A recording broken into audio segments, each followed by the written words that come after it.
Scotland only makes two kinds of whisky. We've mentioned it before. They make malt whisky and they make grain whisky. Further categories of that is when we start to mix it together. If you mix two kinds of malt whisky, you end up with something called blended whisky or blended malt whisky. And that's what we're going to spend tonight talking about. Why would you take single malt whisky and blend it? And why should enthusiasts pay a wee bit more attention? See you in a minute.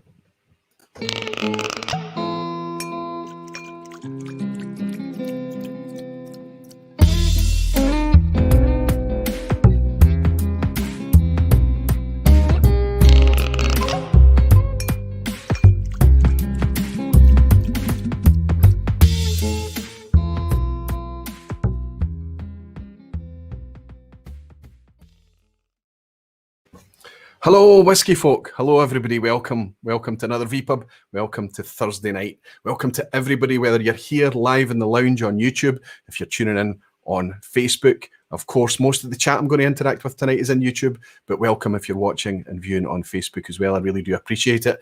And I especially appreciate it if you're watching this on the replay. You might have noticed that the vPub is not monetized anymore, so you do not have to sit through any ads to watch the vPub.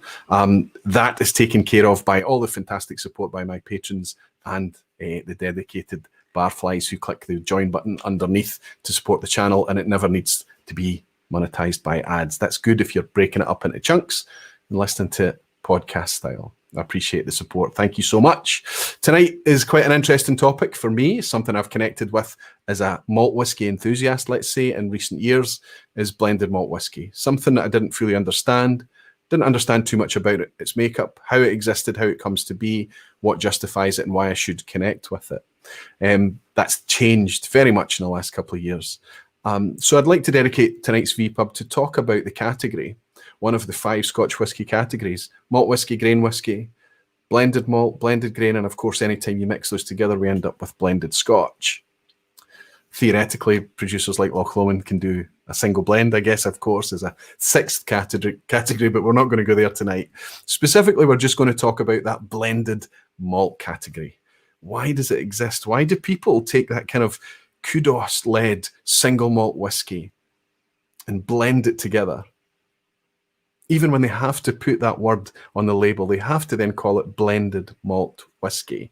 Anybody that's tuned into the channel for long enough will know my wee mini manifesto about keeping whiskey natural, and also about the definitions of whiskey, that it's confusing that the word blended sits in front of blended Scotch, blended grain, and blended malt. These are different drinks. Grain whisky and malt whisky are not the same. Yes, they're both styles of whisky, but everything from mash to production to distillation to how it's handled and even matured is completely different. So it makes sense when you mix malt and grain together that you can call it a blend. That makes perfect sense to me. But if you take malt whisky and mix them together, the word blended is just super confusing, I think. Let's just call it malt whiskey. Just call it malt. And then if we want to further define our single malts and define those as, no, this is the product of a single location, fine, we call that single malts. But blended malts, it's confusing. And I suppose you could raise the same argument for blended grains. Anyway, we're going to get more into that a wee bit later on. The first thing I'm going to do before I do a wee bit of housekeeping is jump in and welcome the beautiful whiskey folk and dedicated barflies. Thank you all so much for coming along to hang out with me and my guest tonight for another Thursday night. Rican Haddix is in. Good to see you. He's in Evening All and Aquaviti. Good to see you, my friend. Always nice to welcome you, as well as Frank Peathead is in. Saying Easing Rock, nice of you to turn up. Yes, Frank, it was wonderful to see you live as well on a recent tasting, a virtual tasting. I bumped into you in a recent tasting. It was good to see you, Frank. Frank's over in the Netherlands. James McGoran in Sweden, saying there he is. There you are, James. Good to see you, my friend. Mark Slinger from up in Speyside is here. Good to have you, Mark. Andy Calderwood, just over the road from me. He's a local guy as well. Good to see you, Andy. Hans Waldman is in. Hans, good to see you. I think, is that not Alexander? I think you could be Alexander. It's good to welcome you back, my friend. Menno is here. Menno, I hope you got my link. I pinged you across a link. Please drop in at any time that you're comfortable. Whiskey Games, Matt Bishop is here. Hi, Roy. I have a distillery tour booked. wow, for Saturday at Glenkinchie. So looking forward to that. Fingers crossed that the restrictions on movement and things stay so that you can make that tour. I believe that Glenkinchie have obviously gone through significant upgrades with their recent status as part of the Johnny Walker support. I hope you enjoy it, Matt. Share with us how you got along on that tour, whether you would recommend it to the rest of the barflies. Kevin Grant, my cousin, is in. Good to see you, Kevin. Whiskey Weekend Dram, that's Harrow is here. Blended Malt in the glass, good man. Marcus Kreitner in Austria, good evening, Roy. Marcus, thank you so much. While you're in, can I just show you what turned up today, an early Christmas present from the Kreitners over in Austria? Marcus, I should have asked you how I pronounce this, but this is an Austrian single malt, distilled, believe it or not, at a shop. It looks like Genus am Gaumen. I know I've made a right mess of that. I've probably butchered that, but this was a wee gift with a lovely wee note inside it from Marcus and Christina, shipped by Alexandra, I think, from the shop. This is Crinan. No, it's Krinaweeble. I'll just put the label up there, and people that can speak German and pronounce Austrian better than me can make a better job of that than I have. It's a cask strength 3-year-old that's been distilled by them at their shop, and a cute little bottle. I think it's 35 cl, half bottle, but a fantastic wee thing that I didn't even know existed, let alone have I tried it before. Again, this is why I encourage producers, please don't send me whiskey. I've got more whiskey than I know what to do with, and the community takes such great care of me. Marcus, thank you very much, my friend. Thank you for your generous gift. And it's nice to welcome you in. Jimmy Legg is here as well. Good to see you, Jimmy. Actually, he's saying, don't tell me to pay attention. Love you, man. Jimmy, I love you too. This year has been an awful year. It's been an awful year. I think everybody is going to be looking, whether you've done well out of this year, whether there have been some silver linings for you, whether you've got through it unscathed. So many people that we know and we connect with haven't. And so many of us are ready to close out this year quicker than any other year that's passed before us. And I feel that light at the end of the tunnel is becoming bigger and brighter now. And I feel very strongly, Jimmy, that maybe next year, if we're lucky and the planets align for us, will be the year that you and I can share a wee dram together. Been a long time coming. Akshay is here from France. Good evening to you. Popping in just for a bit today. Got an early start tomorrow. So have I, actually. I'm going to try and keep it to less than 2 hours tonight. Let's see how I got on with that. Helen is here saying, good evening, Mr. Duff. Good evening, Helen. I hope Andy is sat next to you. I hope you're doing well. Lee J, Triketra, Desiv Leland, Frank Rochford, Rolf Ebhead over in Norway. McCallan Fine and Rare, the doc, of course, saying new shirt. Yes, these arrived this very week. I got 4 boxes of them. It's really lucky that the camera only shows you this area of the studio, because right now it's the most untidy this place has ever been. Just boxes and boxes. I've been sorting out shirts and getting them all organized and ready for shipping. They will hit the store over the course of the weekend. That's aquaviti.com. I've got these light grey ones. I've got black ones that are quite nice, and the navy ones are back in stock as well. I also have these going back into stock as well. That's the acrylic glass toppers for the top of your Glencairns. These are back in stock as well. I'm hoping that it can get to the majority of locations before Christmas. But if you're in Canada, the States, New Zealand, I know it's Australia, it's going to be difficult. But it's just about as quick as I could get them in. They'll be on the store over the course of the weekend, just once I get everything organised, photos taken and things, and get them on. Patrons, of course, you'll hear about it first. Lee Hosey is in, good to see you. Blair Stevenson as well. Blair, I've picked up an order from you, and it's been sitting there, and I didn't see it. I must have missed a notification or something. Buddy, thanks for your patience. I'll get it out to you. I'll get it shipped tomorrow. I'm only shipping once a week right now. Once everything goes live on the store, I'll need to pick that up and ship every day or every other day. But because the store has been so light on stock for so long, I've just been going along once a week. Shane is here. Jimmy Jazz, Jim Jensen, good to see you. First Fill Whiskey, that's... if you've never seen First Fill Whiskey's channel, Phil, please drop your link in, and I'll hope the admins will clear it Fantastic channel, wonderful production quality as well. I've been able to hang out with Phil on a one-to-one, and I'm sure there's going to be an opportunity for us to hang out together on a topic in the future. Good to welcome you in, Phil. Good to have you here. Gino is here. Hello, Roy. Nice to see you. Nice shirt. Thank you, Gino. Thank you. Perth Sebastian. Good evening, Roy. Sipping on a North Star. Serious 31 year. Well, isn't that a bit of a coincidence, Perth? I have here in the glass a blended malt whiskey. It's an interesting one. This is from Glasgow's North Star. This is Serious, a 31-year-old blended malt whiskey.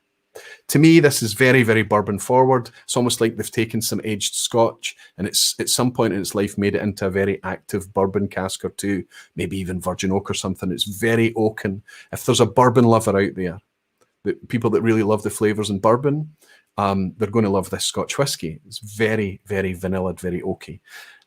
One of the flavors I don't often get is coconut in a whiskey. So people suggest it and I can say, okay, oh yeah, I see that, but I might not have ever picked it out.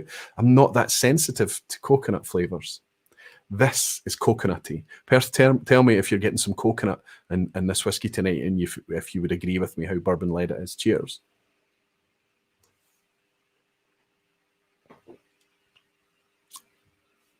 Donner Pass Whiskey. Tim is in. I know you're working, Tim. I know you'll be able to hang out with us from in and out tonight. And Alistair Gray is looking after us as well. Massive thank you to Sid Martin for my Dram of Macallan one for Christmas. Yes, you got the Macallan 30-year-old from Barfly. Generous Barfly, Sid Martin. Wonderful stuff. So yes, I've been sipping this wee 31-year-old Serious tonight, and I've been sipping another blended malt. This is the 18-year-old Timorous Beastie, actually. So just kind of getting my head around them and just getting into the swing of things and having pondering and considering the whole concept of blended malt. It's something that interests me very much. I want to just shout out all the magnificent barflies. All the barflies that support me in here inside YouTube and the channel. There is also a group being set up on Facebook called Aquavitae Barflies. And that was set up on the back of events that we had in real life during 2019. It evolved out of a group that was set up by Rolf, who's in here tonight, Ebhead. And it was in order to coordinate the movements of people when they came into Glasgow for the events in Glasgow last year. And it worked very well. And I took ownership of that. It became the Aquavitae Barflies page. And then suddenly COVID hit.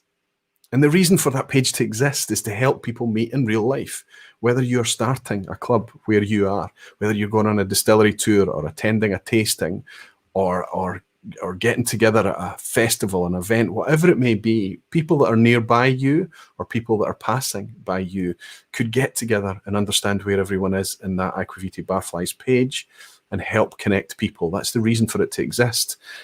2020 has not been helpful for that at all. And yet we hit 500 members.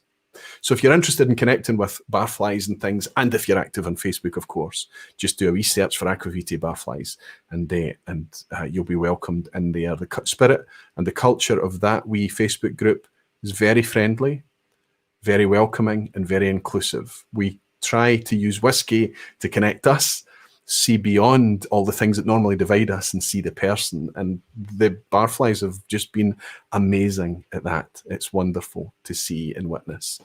So the Aquavitae Barflies on Facebook, congratulations on reaching 500 of us. Cheers.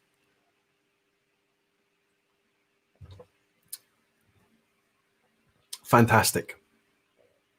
I still say fantastic a lot, don't I? Later on tonight, this is quite interesting. About a month ago for the Spirit and Cask live stream, I think it was, at the end, Roddy and I stayed on and we were hosted by Menno's Multi-Mission, who's a regular barfly. He hosted the quiz so that I could take some of my own medicine. And I have to take my hat off to the guy. The questions that he came up with were not only good, challenging, chunky, crunchy questions with some banana skins and ass hats in there, as is the culture, but they were very insightful, very curious, good, succinct questions. Dare I say better, perhaps even than the ones that I'm putting together. And I enjoyed it very much and I asked him if he'd be willing to come back to do it again. And he said, aye, of course. So Menno, hopefully he's going to tune in. He's going to drop in at some point and I can hand over the reins then I hope that I'm handing over the reins to you, because I'm going to have to go back and do a previous quiz, because I didn't prepare a quiz for tonight, so that I can participate in the quiz, and I'm very much looking forward to that, and I'm sure you are as well. I think the feedback from all of you guys, Rod Graham Roddy, it looks like Roddy might be in. Jimmy's shouting his name out loud. I enjoy taking part in the quiz because it means that I do feel like it's a wee bit of my own medicine, but it's okay. And it's okay to show that I actually did really well. I got 8 out of 10 last time. If I could get an 8 out of 10 tonight, if somebody offered me an 8 out of 10 on Menno's quiz tonight, I would take it in a heartbeat. The pass mark for the quiz is normally 5 out of 10. Rod Graham is in tonight. That's our friend Roddy, who you've come to know and love through various visits recently. Roddy, I was in the shop today. I dropped by to pick up a bottle of something, and I dropped off a very small gift for you for your appearances. I'm still scheming, Roddy. I'm going to find a way to reward you. That gift that I dropped off today is not it. And I dropped off a wee gift for your gaffer, Matthew, as well, to thank him for his appearance earlier in the year. Rob from Canada, Whiskey in the Six is in. Have you received anything special in the mail? Rob, I have not from you, buddy. I know to be looking out for it. Rob, congratulations to Rob over at Whiskey in the Six in Canada. Absolutely lovely gentleman of a guy, super impassioned about whiskey. Been bringing content on YouTube for, it must be 5 years, Rob. I don't know. I think you're celebrating 5 years actually, but you've also hit the 10K subscriber mark as well, and you're putting together a wee event that I'm very much looking forward to getting involved in on the 18th, I believe, Rob. Now, it is very late for European time zones. I'm going to need to stay up that night until probably early hours of the morning, 1:30 in the morning or something like that. But I'm more than happy to do it, to participate with friends and Rob himself over at Whiskey in the Six. If you don't know Rob and his channel, how can that be? Have a wee look on YouTube for Whiskey in the Six. Brian is saying I'm here even though I am fatigued. Brian, I felt a wee bit tired today as well. I'm looking forward to the weekend coming around again and hopefully negotiating a wee lion with my wife if I can get some quiet time to catch up and sleep. Is it possible to catch up on sleep? Lassie Hort Oatsman is in, saying evening, Roy, and everyone else in tonight. Kilted Moose Scott, good to see you, buddy. Good to welcome you in, saying hello, everyone. How are you all? I am doing okay, and I hope you are as well, Scotty. Excuse me. I'm going to reach out to my guest and ask him to join us rather than you listening to me all night. How this came about: malt whiskey, blended malt. Give me a second. I've actually missed a super chat. Somebody's that was Alan McLaughlin bought me a super chat and I missed it. Let me see if I can scroll back and get it if it's not dropped off. I think it has, Alan. But I'll say thank you very, very much. I hope I didn't miss a comment there, buddy. And Craig's Whiskey and Beer. Craig Darlin saying evening, Roy and the Barflies, on a works trip in Bankery tonight. So I'll try and tune in as long as the hotel's intermittent Wi-Fi allows, even if you only have the audio. Craig, hopefully that's good enough for you. But thanks to Alan McLaughlin, my friend Alan, a long-term barfly, and Craig's Whiskey and Beer, Craig Darling up in Bankery, for your virtual drams. Cheers. So the idea was that I was going to talk about blended malt for quite a long time because of how much I've connected with it in recent years. But I thought, who would be best disposed to discuss the concept so that I'm just not kind of monologuing and sharing with you just my kind of one-sided opinion on all of these things? What about somebody that's actually involved with putting it together? So, I thought about quite a few. I thought about North Star Spirits are doing it with their Vegas and their Sirius. Compass Box have been doing it for 20 years now, started off with hedonism, branched off into doing blended malts, brought lots of brands that we've come to know and love as well. And then I thought, of course, local company here, Douglas Laing in Glasgow, are doing remarkable regional malts. They've covered all the regions, the Gauldrons from Campbelltown, Epicurean from the Lowlands, Scallywag from Speyside. We've got Timorous Beastie from the Highlands. They've got the Islands covered as well with the Rock Island. And of course, they've got Big Pete on Islay. Is there a better company to talk to about why blended malts? Why are they a category? Why do they exist? How come they're often better value than their single malt siblings, and why should we be paying a bit more attention about them? Douglas Laing were not only happy to support and talk about this subject, anything we wanted to talk about this subject. But they thought, hey, how do you feel about us offering some drams to sip along? Fantastic. They took care of the shipping. They put together 3 drams, and they shipped it out to, I think it ended up going out to about 35 barflies. Now, they couldn't ship outside of Europe, unfortunately, so I got them to ship to me, and I used the mule network, let's say, in order to put them in the hands of people that I knew, people that I was connected with, patrons that I knew where they lived. I could get them to them legally, and I knew that they were over the age of 18 because there's a paper trail in place through Patreon. So right now, tonight, which is a fantastic thing, there's at least, hopefully, if you've got them, please tell me they've arrived with you wherever you are. There's at least a couple of dozen people going to be sipping along tonight, and on the replay that's going to make it in excess of about 30 people that's going to be able to sip along with a couple of examples of blended malt whiskey.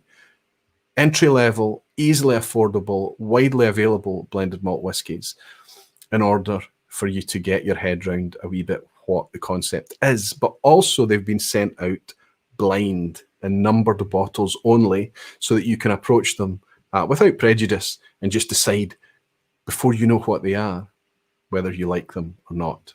So I'm going to reach out to my friend. I'll ask him for a wee thumbs up, and I'll reach out to Stuart Baxter from Glasgow's Douglas Laing.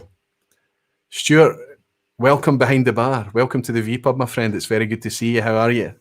Very good, Roy. Thanks for having me. You're very welcome. You're very welcome. Just before, I've got a wee anecdote I want to share. But before I do that, who is Stuart Baxter? Tell us. We had your gaffer on earlier in the year, and I regularly get messages about how amazing a vPub that was, the insight that Fred shared, coming on and sharing all the anecdotes and the history of Douglas Laing and everything. So I think we're just going to be focused on malts tonight. But first, who is Stuart? Yeah, so currently working with Douglas Laing as the global ambassador. Previous to this, I was working with Pernod Cards. I was their single malts ambassador, handling India, Sri Lanka, and Nepal, which was a very interesting 2 years of my life. And prior to that, it's just been bars and restaurants. Worked a short stint as a sommelier, and then Stereotype dragged me straight back to Scottish whisky. Excellent. And on a scale of 0 to 10, where would you pitch your passion for Scotch malt whisky? Considering how much is in front of me, a good 10. A 10 out of 10. Absolutely. And I kind of, as we've been chatting about this and chatting about the topics and the concept and the ideas behind it, it's been very obvious to me that we kind of run away and we spend far too much time chatting. Funny. We talked about it being a passion point, right? As your phrase, it being a passion point. And absolutely, when we were talking together, it's very easy for the conversation just to flow.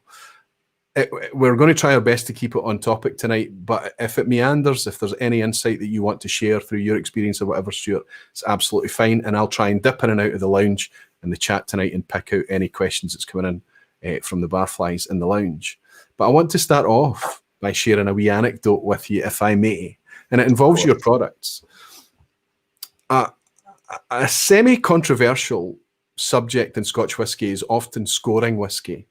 Whether you use a stars, 3 stars out of 5 or whatever, or whether you use the 100-point system, or my system tends to be 0 to 10. And in fact, I think it's a wee bit of a nonsense because of how subjective it is, of course. So my 0 to 10, even in the recycled review spreadsheet, has another column next to it called Changed My Mind. And anybody that knows whiskey will know what that's about. It's like, you've changed a wee bit. The whiskey's changed a wee bit. It's got better or a wee bit worse, or you've moved up, whatever it is. The prices have changed. So the scoring, it makes sense that the scoring should be flexible. And the most important thing is it should be taken with a wee pinch of salt. It's a guide, first and foremost. I think by far the most important thing in whiskey is a bizarrely accurate thing. And that is when you first open a bottle, how quickly you tear through it. Because the ones that you tear through the quickest are the ones that you are enjoying the most. You're enjoying them because they're good, they're tasty, they're delicious, you're reaching for them, and you're enjoying them because there's no anxiety about you replacing them because of the cost. Have a look at this. People have been tuning into me this year. They know that this Timorous Beastie 18-year-old appeared in my last recycled review. And here's the next bottle that replaced it, almost gone. It's the one I'm sipping tonight to open up with. Here's a Rock Island 21-year-old, my second bottle, and look at it. Why? Because this is 21-year-old malt whiskey, and it cost me £78, I think. 21-year-old malt for £78. And it was gorgeous. Very Islay-driven, very peaty, smoky, lovely ashen finish. Really enjoyed this. And this Timorous Beastie I got on a great deal for £55. I know it's typically a wee bit more than that, but again, £55 I paid for an 18-year-old malt whiskey. It was very easy for me to connect and just really enjoy them. And because they were accessible, they were easy drinkers, I was comfortable, if I was in the mood, having it over a wee bit of ice just to sit on the sofa. I was comfortable with sharing it, pouring it, being really quite generous with it, because I knew that it would be affordable and fairly easy to replace. But I was also struck by the complexity and the enjoyable side that it brought. So let's start there. Why does blended malt whiskey even exist? Why would somebody take a single malt whiskey from one location and mix it with another single malt whiskey? I think single malt is probably the wrong term. I would say single cask is probably the ideal term, because we're not taking, we've talked about this, it's not taking single malts, it's taking single casks, which I think is really important. And Fred's emphasized this, Chris and Cara have all emphasized this, that it's single cask, single malts that are going into blended malts. And I think that's quite important to realize. As much as it's maybe trivial to say that, it is quite important to say that. Let's go into single casks themselves. 0.1% of all casks aging in Scotland are selected to be, probably less than that, selected to be single casks, because on their own merits as an individual cask are worth bottling. At the end of the day, the majority of that 99.9% number of casks have very amazing qualities, but also have maybe something missing, or something that's not quite giving the punch, and that's why they're used. We've talked about, and you said in that article piece, and I emailed you back and said that hit home, and that was a eureka moment for me, was that single malts are technically blended, and as a professional courtesy, we talk about the marriage of casks. And I think that's fair with the attitudes of consumers these days. I think that's absolutely fair to say. But the reason that we blend is the same reason that single malts exist, the same reason that blended scotches exist, is to create something that is greater than the sum of its parts. It's creating something that is balancing out or improving upon or adding to those individual casks. If single malts produce single casks, we would have far too many bottles of whiskey in the world. Not that that's ever going to be a problem, but we'd have far too many bottles of whiskey in the world, and you wouldn't be able to achieve the flavors that you can get from even single malt, which is technically blended, into blended malt, into blended scotch. And I'm very aware we're talking about malts here. I'm not addressing single grain and blended grain just now, but serving that same purpose of individual casks, it's the exact same on the other side. Absolutely, I understand, and absolutely perfect that you should point out we're not actually speaking about single malt, we're speaking about that individual cask. Yeah. Anthony Dunn has bought me a dram and saying, I tend to find the ones I share the most are the ones I love the most and want everyone to experience, enjoy, and get their thinking and feedback. I don't doubt that that's the case, Anthony, but isn't it nice when you can recommend something, especially to people that are new in their journey, and you're not expecting them to go out and suddenly spend a lot of money when they're very early on in their journey as well. And I think that that's potentially what these could bring. So if we talk then about that idea, that concept, point one of the whiskey landscape, let's say, just for the sake of discussion, that fingerprint uniqueness of a single cask, that has theoretically a unique makeup, that the sister casks next to it that were potentially filled even at the same time and at the same wood and matured in the same spot, the casks can develop in different directions. It's a concept that we're very familiar with. So sometimes these casks, I guess from what you're saying, as a single cask, can develop where a lot of the boxes are ticked, they're bringing a lot, and they make good candidates potentially for being a single cask product. Is that what we're saying? They jump out and they're something that you can celebrate and bottle as a single cask. So maybe they would end up in one of your XOP or your Provenance range, one of those type of Douglas Laing ranges, right? As a single cask bottling. Yeah, absolutely. I mean, we do regular monthly bottlings of, as you said, Provenance, Old Particular, Extra Old Particular, which I've got one winking at me just now from behind the laptop. But it's amazing that, we get monthly samples. We work with 65 plus distilleries currently. And the majority of the cask samples that we get and taste and making sure that they're going into the right blends, they work that way. But every so often, and more often than not, which is quite nice for us, is that you come across a cask that is worth bottling for one reason or another. We've watched recently, I had a sample there. We had a Kalila 8-year-old unpeated, which is just, when do you ever see that? You never get to see that, and it's only independent bottlers. I'm not just bigging ourselves up. You'll see this across other independent bottlers, but you never get to see those things. And for the learning curve for me, going into seeing all these cask samples is just, it's a different world. Going from a commercial beast. I'm never going to slander anyone's whiskies, but Pernod Ricard, absolutely wonderful commercial whiskies. But going from that to an independent bottler, working with 65 plus distilleries, Glengoyne is one of my absolute favourite commercially available whiskies. I absolutely adore it. Glengoyne 15 is unfortunate it's been discontinued. We're all talking about get 2 bottles at the house still, and me and my dad are tempted to open them, but we're going to hold off as long as we can. But Glengoyne 15, I absolutely adore it, and it's funny. Glengoyne has that classically sherry profile commercial. We're all quite comfortable with that. And when I came to Douglas Laing, it's the first, maybe the second or third, but the first time I'd really thought about Glengoyne being bottled in a refill hogshead. And you taste it, and you're almost disappointed because it's not that Glengoyne that you're used to, right? Yes. Yep. And then you taste it, and then my whiskey nerd, my whiskey geek hat comes on, and this is an amazing expression. It's a different side to Glengoyne that I'm never going to get to see outside of an independent bottler and number of cask samples that I have access to, which is scary. It's great to see that.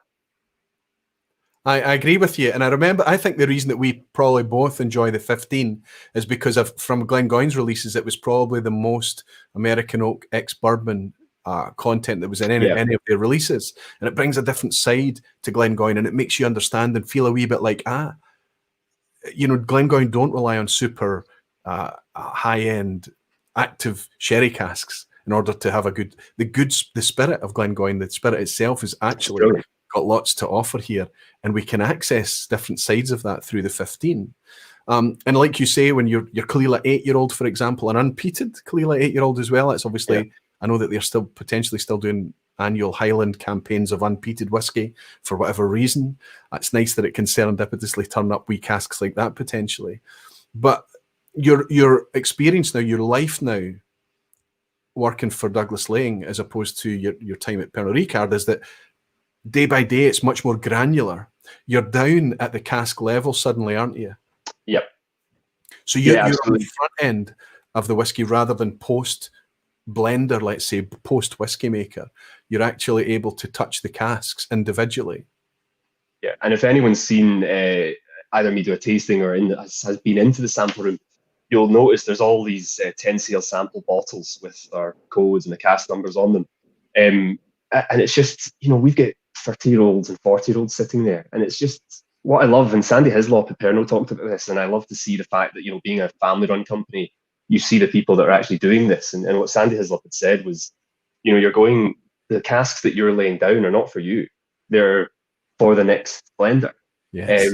And it's just lovely to think, when you really put that number into perspective, 30 years ago was the cask that Fred or even his dad had put down, maybe, for Cara to now blend.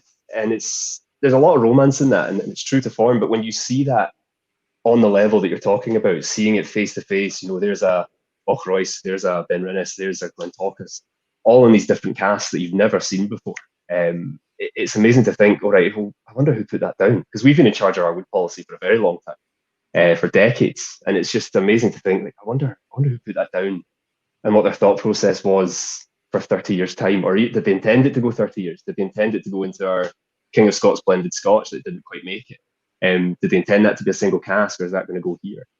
It's just amazing to see the bare bones of that, and seeing the brands as the fruit of the labour. So take us through the process then. If you've suddenly got your Glentorcas, your Benrinnes, your Ethrusca that you're talking about there, they're obviously going to be potential candidates for, say, like your Scallywag, Speyside. Yeah. Okay. So what goes through that? I mean, obviously Cara, Fred, whoever's responsible for the whiskey selection is going to be going through, taking cask samples and monitoring these casks. To do a full range of remarkable regional malts, you have to have a good depth of stock there, right? Yeah. And how do you go through? Is it suddenly that, okay, this is clearly going to be a single cask? We've got something super standout here. And then these other ones, potentially, are they earmarked? Are they left? Are they just monitored? Or is it quite clear that some of them are going to be going towards supporting the remarkable regional malts very early on in their life? How does it work? How does the mechanics work? I mean, you're obviously working to a recipe, effectively. That's what you're working towards. And the thing is, the recipe sounds very clear-cut, milk, egg, sugar. But you're actually working to age cask type, new make spirit, and understand, new make spirit is probably the easiest thing to control, because at the end of the day, new make spirit in the vast majority of distilleries are computerized, and that's what you want. You want a consistency in new make spirit, because the vast majority of malt distilleries, which we're talking about today, the blenders are, the vast majority of malt distilleries are used for blending, and the only consistency that blenders can get is at the new make spirit stage, effectively. They know roughly how the flavor profile is going to end up in a port cask or a wine cask or whatever, but we were talking about this, you can't control that.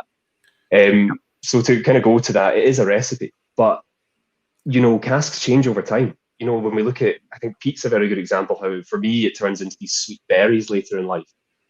Casks, not just on peat, because that's fairly predictable, but on other new make spirits, it can change depending on how far have you opened the wood and the char, how much have you filled it by. A number of factors are going to change it. So you can have one cask and you nose it and you say that's maybe a single cask, and then all of a sudden it loses that element that maybe qualified it as a single cask, but it's developed this lovely stewed fruit, peach, cinnamon note. And you're like, that would work beautifully within the Scallywag recipe, let's say.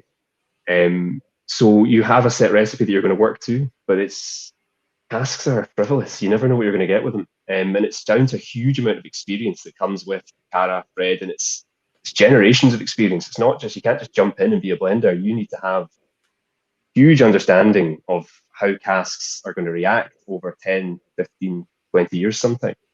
It can be very fickle, for sure, is what I pick up, is just that. And it's interesting what you say about how tightly they've dialed in the production of the new make, but then we do get into the realms of kind of serendipity playing a part in the quality of casks, the wood policy becoming all part of it.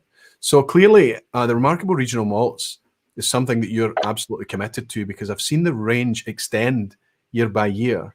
I think, would I be right in saying, I think it was Menno that pointed out in the discussion that we had, that it started out with Big Pete. That was the first remarkable regional malt, and he wanted to know was this always was Big Pete, going to be a unique standalone thing, and then it gradually spread out, or was it always this idea that no, maybe we could start to educate people that malt whiskey could be appreciated in the form of a blended malt, or is it something that just naturally came along? It organically came along. Fred talks about this quite a lot. Big Pete was the first. Laing family have always had a big affinity with Islay, and so Big Pete was the first, but there was absolutely no plan to work with the remarkable regional malts and come up with that flavour profile of each region. Scallywag was the next one, and Scallywag came about from the artist. They were discussing Big Pete, and I think they were discussing a limited edition, and the artist was sitting across and was actually sketching Binks the dog, and they looked at it and thought, brilliant, absolutely love that. It's a great label concept. And from there, the conversation started, and they ran into a Speyside blended malt. And then, of course, you've got an Islay blended malt, a Speyside blended malt. Let's have a stab at doing all 5, or in our case, 6 regions. Yes. And it must be tough for you to do a Campbelltown release, honestly, the Gauldrons, right? It must be the hardest one, only 3 distilleries down there, and 2 of them under the same ownership, right? Tough to get your hands on stock. Anthony Dunn has said, I've seen blended whiskey as painting. You have standard colours, but you can create different hues by blending to achieve something greater than its parts. That's a great analogy, actually. Willie Doler is saying, question for Scott. He spoke of casks being laid down for next generation of blenders. Are there ever and messages passed down with expectation from one blender to the other? That's an interesting one. Is the idea to keep it the same, or for them to put their own impression onto the products? How's it working for Laing? I think to answer the question generally, I think that probably depends on size of company as well. If you're a much larger company, you've obviously got a long-term strategy in place, as much as we do as well. But we also have a level of creativity. You look at the number of limited editions you've pointed out as well that we do. It's maddening. It's quite a lot for even a big company. So there's a huge amount of creativity, tangents off of the core range that is the RRMs, which I would probably say is our continuity with our company. Obviously single casks are single casks. They come and go every single month. But the RRMs are definitely much the core of the business. Absolutely. So the single casks are going to be by age, maturity, availability, what's there, what's available, what's going to work, what's going to qualify as a single cask. But the regional malts, by their very definition of being blended malts, there's an option. There's a road there for you to make something that's consistently achievable time after time, more or less. Tell us the ones that you've. Thanks so much for sending out all of those packages as well. That was a super gesture for you to offer, and all the barflies that received those have been very, very appreciative. Take us through what we've got in front of us here, Scott. 3 blind drams, so you don't need to tell us what they are, but maybe focus a wee bit on profile. I have, just as you've been talking, nosed and sipped all 3 one after the other, and I'm already quite struck. I know what these are, and I fully know that even if I had known that these had come from Douglas Laing as remarkable regional malts, I'm pretty sure I would be able to pick them out. So it's like you've tried to dial into that kind of classic style of each regional element. So take us through what we're sipping here tonight. Yeah. So are we going to do this all at one go? We'll just go. No, we can go through and so we can compare and contrast if everybody's got theirs at home. So the first one, I mean, I'll give you my interpretation as well at first. The first one, it didn't strike me much in the way of a kind of floral grassy thing. It was quite sweet and malt driven, and that's what I was picking up at first. Went to the second one and I got lovely warm rich spices and some cooked fruit and things. Got a wee bit of toffee caramel, but you go back to this one and suddenly it's all herbal and grassy and floral even. I love that you've talked about that, because see, when I do tasting and we talk about the RRMs and we go with RRMs to abbreviate remarkable regional malts, I absolutely adore going back the way. We go from Epicurean to Specie to Scallywag, and we go in this. It's a level of intensity increase. They're all very unique in terms of flavor profile. But what you've just done, and I love that, is going back to the previous one, let's say, or another one, and the amount of notes that you pick up from that, it changes dramatically from your original perception of it. I think that's really important to do. One of the biggest tips that you could ever give anybody going to a tasting ever is, it doesn't matter how many are in the flight, try to leave some in the bottom of every glass. And then everybody's having a summary at the end or whatever, just sweep back over them again. And they've because you've been sipping in contrast, because your palate has changed over the course of the night, it's amazing how much they switch up from time to time. Yeah, sorry, continue. No, you can always suggest keeping some in the glass. That never happens. So the one thing is that I think you'll immediately notice, especially with the first whiskey, number one, is the colour and how light it is. So everything we do at Douglas Laing, and I'm sure we're going to talk about this in a minute as well, is natural as it gets, and that's what we try to achieve. So this is natural colour, no E150A caramel colouring in it. This is high strength, so it's not natural cask strength, it's high strength. This one specifically is 46.8%, and then it is non-chill filtered, which, again, we can go into a bit more detail later, Roy, if that's the plan. But non-chill filtration, we're leaving all those fatty acids, those proteins into the glass. Now, arguments to be made across the industry whether this affects flavour. Now, whether it's indirectly or directly, it definitely affects texture, as far as I'm concerned, definitely going to. And whether that's an indirect or direct effect affecting the flavour, I think it does. I really do. I agree. I'm not just saying it from Douglas Laing. I've said this my whole whiskey career, is I've always believed that, if you're chill filtering it, there's nothing inherently wrong with it. If you're having a chill filtered whiskey and you enjoy it, by all means, go for it. The right way to drink whiskey is the way you like to drink it, and the right whiskey for you is the one that you like. That's it. But if you're wanting to get the most out of the liquid, let's say, out of the cask, I would say chill filtration is probably the wrong way to go. Non-chill filtered is definitely going to give you the max amount of flavour from that. But you'll see the paleness of it. The nose, as you said, is that got that sweet honeyed note on it. It has quite sticky sweetness, and that kind of vanilla cream on it. As time's gone on, as I'm sitting with it and I was chewing on it there as you're speaking, and I want to pick up on one of the things that you brought up there. Something that's developed is a nice creamy texture as well that I didn't get the first time round. And the reason I was focusing on the spirit, I think this is quite spirity, quite spirit driven, this one. But as I settled with it, it's quite a nice creamy whiskey. And just you talking about texture, about chill filtration and things there, you start to dial in on that, you start to think about it and focus on the texture in the whiskey. Somebody came up and asked recently about the difference between chill filtration and barrier filtration, and surely barrier filtration would still remove some components. And I was only midway through replying. But in my interpretation, and maybe you could give some insight into this, is barrier filtration is there to get out sediment and things floating in the whiskey in a natural state, whereas chill filtration is modifying the condition of the whiskey by chilling it to solidify fats and esters and fatty acids and things, clumping them together, the things that would cloud under transportation or in the glass, and then forcing that under pressure through a very, very fine mesh barrier filter in order to take out those fats and oils. Would I have summarized that correctly, or? Yeah, absolutely. I mean, it's amazing to see. I'm sure you'll have seen the pressurization, passing through multiple fine mesh, and it's pressurized through. It's an most amazing thing. I have yet to see it. I think I would need to go to a bottling hall to see that, right? Yeah, you would. It's some have them on site, obviously, as well. But it's amazing to see. It's a very impressive piece of kit, and I can't remember. I'd asked how many liters per minute, and it was a sensational amount, but I can't remember what it was. And someone will be able to Google and find out. But yeah, you're completely right. Barrier filtration is literally that. To put it crudely, is passing it through a sieve. And that's all you're doing. You're keeping the components of the whiskey intact, and all you're doing is taking out the char and the wood chips, and anything that's going to occur in natural wood. I mean, that's what you're aging it in. And then chill filtration, of course, the way I've usually described this in a basic term, when you add cold water to a pan of oil, it becomes clouded and it congeals and stops itself. It becomes a solid. That's effectively what you're doing. You're chilling the process down so those fats get to a point where they actually become fairly solid and they get trapped. And at the end process, you've got a non-fatty, a non-protein whiskey.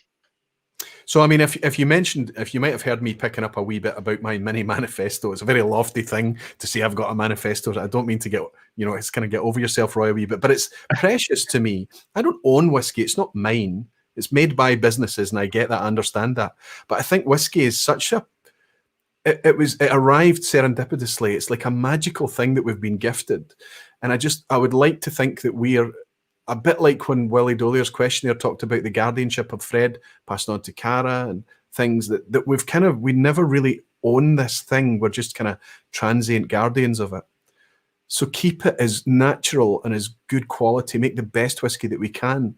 Don't take anything away from it and don't add anything to it. Yeah. So that's kind of cool that you're writing here. I could see it on the label as you were speaking, no colouring and non-chill filtered on this Timorous Beastie 18. And I asked Fred when he was on if that was important to him, and he said that it was. Clearly, it's interesting to hear that it's important to you as well. Does that mean that batch to batch we could see colour variation in Timorous Beastie, Scallywag, Big Pete? Yeah, I mean, most definitely. I mean, that's the whole idea. The interesting thing is that you're not going to see a huge amount of vary, because at the end of the day, the recipe is still going to be the same in terms of the wood policy for each batch. So you're still going to be aging in this, very similar casks to the same age range, from the same unique spirits, the same toast level in the cask. So the colour's not going to vary to a point where I think even if you put batch to batch next to each other, you would genuinely see the colour, which is interesting to say, but it does, probably to the untrained eye, or to the trained eye it would, but I don't think you would see it because of the recipe concept. Scallywag, for example, 75% Oloroso, 25% bourbon, Timorous Beastie 100% bourbon cask, and they're all, again, that same recipe. So I don't think you would see it that frequently, but what I'm trying to get to the point of is that, yes, technically it's there. The variations are there. You're just probably not going to see it because of that. But it's a natural product that's matured inside another natural product. Yeah. So I guess it's one of these, it's like what we're talking about tonight, the concept of blended malt and trying to define that. It's a little bit of education. It's a little bit of letting people understand why there may be color variation, for example, and to embrace that. To embrace that a little bit. I've just sipped the second. Sorry, Scott. Sorry, Stuart. I've just sipped the second in this lineup, and immediately it's remarkable because individually, as single malts that we enjoy, it can be difficult to define whether you're sipping a Highland or a Speyside, unless it's an extreme example of the style, let's say. But as I sip these two next to each other, I think if you were to throw a kind of a dart and hit the center of what is classically typical for a region, if you want to go there, we're getting very close. Somebody has been able to devise. It's clear that this is the Highland take. I think I'm right. The first one and the second one. And this is the richer, rounder, fruitier Speyside. This has got much more honey and floral elements and things. So number one is our Timorous Beastie, absolutely correct. This is our Highland blended malt. And then Scallywag is our Speyside blended malt. And you can immediately see the colour. And as you touched on, the regions, you know, regions, of course, are not legally defined. You look at Macallan, for example, there's the colours there that Roy's showing. You know, look at Macallan, for example, who classify themselves as a Highland, and they're completely correct. But they're in the heart of Speyside. You know, every Speyside is a Highland, not every Highland is a Speyside. In Macallan, there's nothing wrong with saying that they're Highland at all. It's not a legal restriction that would define it. But I think it's really important to understand the classical flavour of each region. I think it's an important education tool, and it's also able to talk to one another in a certain language. But now we've got, you know, Balvenie doing Peat Week. It's an absolutely stunning dram, but it's a peaty whiskey, and then you've got Islas that are heavily sherried and spicy and are probably more closer to a Speyside classic flavour. And it's not to say that you should define your region. I think innovation is the one thing that's pushing the whiskey industry forward, and whether they're bad whiskies or good whiskies, they're still pushing it forward in one way, shape, or form on a global stage. But I think it's very important. I've used this as an education tool for some friends, where it's right. Try these 5 at the time I had. I didn't have Galdrons at the time. You know, try these 5. Which one do you like? Which one do you not? Right. So that flavour, you're going to want to try this, this, and this. This one, if you don't really like that, maybe avoid your X, Y, Z. And I think it's really important to understand that. And I think, you know, Balvenie making their various different, and you're absolutely right that they're experimenting with peat campaigns and things. But even Balvenie would admit that there is a classic style that exists in that distillery. And most of the distilleries throughout the Highlands and Speyside exist because they were there to contribute towards blends. Yep. So the style was almost like a seasoning in a spice cabinet that kind of had to be relied upon so that blenders could take it and make the same recipe time and time again. And I know that that's an outdated concept. As we move forward and single malts are becoming more important, new distilleries are making their product to sell as a single malt from the get-go. So they can be much more experimental, much more innovative, much more they can step outside of those regions quite easily, and that's fine. But if we do go back to this kind of traditional classic style that existed because the fuel was peat, because of the location, because it was coastal, because it was influenced by this, that, or the other, there still seems to be a classic style. And I think that that's nice and comforting for someone coming into Scotch whisky who's trying to get their head around 140 different malt distilleries. Yeah. Okay, you don't need to dial in at that granular level from the get-go. You can just consider these big buckets: Speyside, Highland, Lowland, Islay, Campbelltown, etc., and give them a typical profile, if you like, a typical example of the style. And I think the two that I'm sitting right now, I can't argue with that. I think that that's achieved that. So I'm assuming that this is which Scallywag, which by the way, can I just mention that when I held up those 2 drams and I saw the colour there? Thank you for that. Because we can celebrate the colour of the whiskey because it says on the label, natural colour. So suddenly we can not just look at the colour and not interpret what it's trying to tell us, but actually what the color is. Exactly. Yeah. It's so, that's it. That's how it should be. Anyway, I don't want to get off on a tangent. Tell us, what specific expressions do we have? So the lighter one you're nosing now is Timorous Beastie, and the second one you nosed was Scallywag, and they're both core. So they're non-age statement. Now, the average age on all of our remarkable regional malts, and I say average because we are obviously doing batch to batch, it's about 8 years old. So the entry-level Timorous Beastie and Scallywag hover about the 8-year mark? Yeah. Yeah, and non-age statements is a completely different conversation. I'm not going to get into it because I will go on a tangent, and you want to keep this below 2 hours. That's fine. No, don't worry. Tangents are a common thing in the vPub. That's why it's a 2-hour thing. Non-age statements is something that people are just a bit scared of. It's like, oh well, the youngest whiskey could ever be is 3 years old, and the amazing thing is that a 3-year-old whiskey can offer you a huge amount. Isla's, for example, the best an Isla whiskey is ever going to be is 5 to 10 years old. That's for people that like powerful peat. Yeah, for people that like peat, exactly. I've got a Bowmore 21 with a Kalila 35 in the sample room, and it turns into this amazing sweet fruit, which I adore in peat. But if you want a peaty whiskey, 5 to 10 years old is your optimum time for it, because peat is something that ages out of whiskey. Let's say, yep. And people get caught up with age. Age is important, of course, in some aspects of whiskey, but it is not the be all and end all. One of our distillers, Sam and Zach at Strathern, they talked about, and I loved it. It was one of those kind of eureka moments, I guess, that we all have in whiskey. Whiskey being so logical, which I love. It all makes sense, but it just takes someone to kind of give you that clue to then go, of course, why have I been such an idiot for all these years? That makes perfect sense. And Sam and Zach talked about how time is the only constant. You have all these variables that you can affect with whiskey. Time is a constant. You can affect everything else except that. And I kind of love that. We've got a 3-year-old Strathern single malt, and it's dark as anything. And Zach had, the precursor to that eureka moment was Zach talking about preparing the new make spirit for these small sherry casks. And I asked him more about that, and he went on to talk, and he was saying, well, yeah, no, we make sure that the new make spirit that we put into that is going to take as much from it, because they wanted to just see what they could do with a young whiskey, and produce a 3-4-year-old and see what flavour they could get out of it. And if anyone's ever tried Strathern, it's a remarkable flavour for a 3-4-year-old. I would never have said it was. But it's that funny thing. Time's a constant. You can affect so many different things with whiskey and make it dramatically dark at 5 years old and keep it very light at 30 if you want.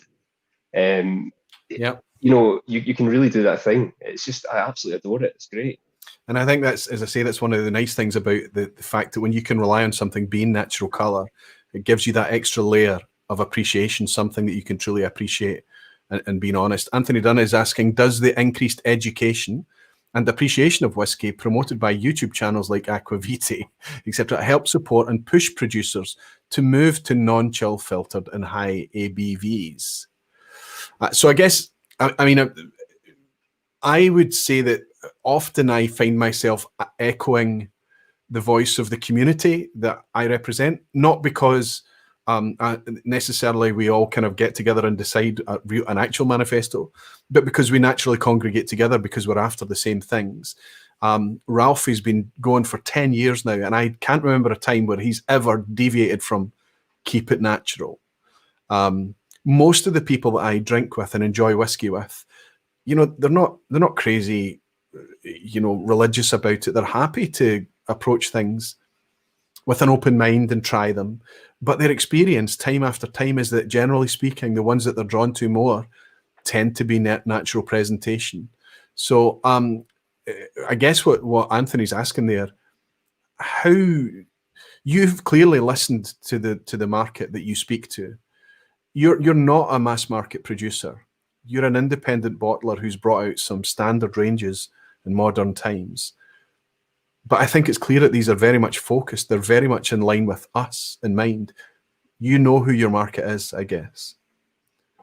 Yeah, we are genuinely small batch. 500 to 1,000 cases in some cases. That's what we do. We are genuinely small batch, and as you say, I don't want to blow smoke up, but it's we do know our market, and that's the people that we want to surround ourselves with. Those are the customers and the people that we want to talk to and offer them something that they genuinely believe in. Our focus, with everything that's been going on this year, and obviously we've been affected. We brought out a global travel retail range at the start of 2020, which was not the best idea, let's say. Not the best timing. But nobody's got a crystal ball, right? But the focus is we've been on the off trade as opposed to the on trade, and that's because the majority of our consumers are whiskey lovers and whiskey connoisseurs, and they want to buy a whiskey to share with their friends, as it's been talked about, and drink at home in the comfort of a nice chair, and not necessarily go to a bar and drink our products all the time. So we've been focused on the off trade. We do know our market, and this is what it's been asked for. And the whiskey that we produce, it's high strength or natural cask strength. All the RRMs are high strength. When I say high strength, I mean they are controlled down to that level. But I think the reason that I'm enjoying the Scallywag tonight, actually, I was really connecting with the grip on it. Again, I think there's a lot of vibrance about this. I think the age of this whiskey comes across. I think I would pitch it 10 years or under. But I think there's a nice texture and grip to the middle one here, the darker, the richer one. And I think I maybe, on what you're talking about with ABV there, maybe I can thank the ABV of this. What ABV is this bottled at? 46? 46.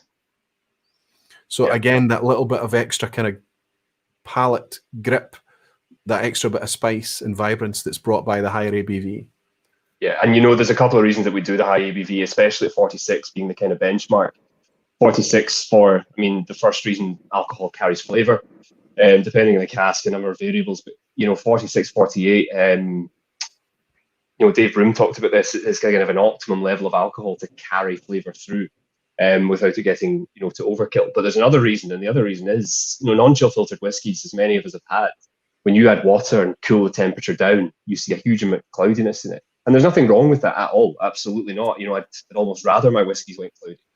But the reason for a high level of alcohol is to make sure that doesn't happen, because, that is a genuine concern with a lot of consumers, even that do enjoy high strength and natural cask strength and all that jazz. But that is another reason for keeping it high strength, which is, a happy accident, because carrying flavour is the biggest prerogative for us. Absolutely. And I know that there are occasions that whiskies can cloud, even whiskies that are non-chill filtered, but the ABV is that bit lower and things. If you pick them out of the back of a cold car, or they've been transported, shipped to your house, they've been in a delivery van or something, you can pull them out and you can see that they're cloudy. Again, just give them a bit of time, a few hours in a room, and it's absolutely fine. I noticed a question from Helen saying, can Stuart tell us exactly what each dram is? So I think we've got our heads around, Helen, now what the first two are. And Anthony Dunn is saying, I got Anthony's question. I'm trying to swing down to Anthony Kaczynski is saying, Stuart, how do you encourage someone who is skeptical to try a blended malt over a single malt? Also, cheers to you both from snowy Poland. Cheers, Anthony. Thank you very much. Cheers to you. Cheers, Anthony. But there was a good question there that I wanted to pick up on. I might take this one, Graham. Stuart, from Graham Fraser. Graham's asking, it appears to me that blended vatted malts have predominantly been the province of independent bottlers. Any idea why that is? So I'm going to, because it's a kind of general industry thing, I'll kind of throw my response to that. I'm intrigued by this. And you can add any other insight, or by all means disagree. I welcome the disagreement. My idea is that because, especially now that we have that definition, that it's blended malt, I think it's confusing to somebody that just comes into whiskey. They see that blended word and immediately blended Scotch, blended. They don't really see past to the malt part of it. So I think what you've seen with experiments in the past, if you look at Bell's Special Reserve, the 8-year-old Special Reserve, a magical whiskey, by the way, from Bell's, blended malt, considerably higher priced than the standard Bell's, so not very successful.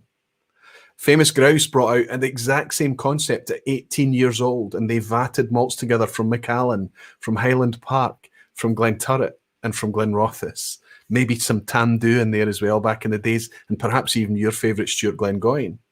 They were vatting those malts together to make Famous Grouse 18-year-old, marrying them in the cask. An amazing whiskey. But guess what? Grouse drinkers, they don't want to pay extra for the fact that it's all malt whiskey. you know, they're quite happy that they've got their high alcohol, cleaner, mass-produced grain as a base there. That's a grouse drinker that have been drinking grouse for decades. They're not going to necessarily up. So I think that because of that kind of blended, because of the education that's required, because blended malts in their current guise and their current understanding needs a bit of torchlight shone for them, I think that that's what you guys are perhaps a wee bit better at doing, helping people come in and understand what these whiskies are, why they should exist, and why they could offer something different. If I've interpreted it right, would you agree? Yeah, no, absolutely. And I think, as you said earlier on, looking at the bare bones of it, we are taking in, through our own wood policy, but at the end of the day, we're taking in new make spirits from individual distilleries. They have their own theme and what they're doing and strategy where they're putting out commercial bottlings, because that's a consistent offering, whereas we are doing single casks. And the consistent offering that we're able to do, we've been blenders and bottlers since 1948, now distillers, but only recently distillers. The consistent offering we're able to do is blending. And whether it's a blended Scotch or blended malt or a blended grain, which we don't have, but whether it's a blended malt or a blended Scotch, that's the consistent offering that becomes, something that we've created on the back of the casks that we've selected. Yeah, yeah. And I think that because of, I mean, you've got a really nice brand thing going on as well. The imagery is good with Timorous Beastie, Scallywag, Big Pete and things. So they're quite powerfully placed. They're quite eye-catching. And I think that when you've got somebody, so these are mostly going through specialist retailers. I noticed recently actually that Scallywag has appeared in Morrison's supermarket, quite interesting. But normally these would be supplied through specialist retailers who would be willing to talk a wee bit more about why these things exist, and maybe do what Anthony's asked there in his question there, somebody that's a bit skeptical or asking about this, because it ties into one of the things that's always on my mind, and it's always been in my mind. Can I pitch it to you? Because it's probably the hardest question you're going to ask, Stuart, honestly, or going to be asked. This Rock Island that I have already shown, 21 years old, blended malts, there's only malt whiskey in here. It's presented at 46.8%. We're happy about that. As you say, natural colour products, unchill filtered. It's excellent. 21-year-old malt whiskey. I paid £78 for this. It's difficult for me to find a 21-year-old single malt that I can get for £78. This is clearly cheaper. So how can this exist? How can you take casks of kudos-led single malt whiskey and vat it, marry it, and put it out at 21 years? Because the youngest component in here is 21 years old, right? Yeah. And sell it for £78. How can this exist? And in the question that I read out from Graham Fraser, from Anthony Kaczynski, it's all kind of tied in there. Is that difficult for you to answer, or? No, I mean, it's I'm trying to think if it's a loaded question or not. I mean, volume's a big thing. For example, single malt, as much as we talk about is blended, you're still only taking from one source. Single is single distillery, it's one location. As soon as you open it up to multiple distilleries and multiple stock levels, you're able to produce it at a lower rate. That's just commercial pricing.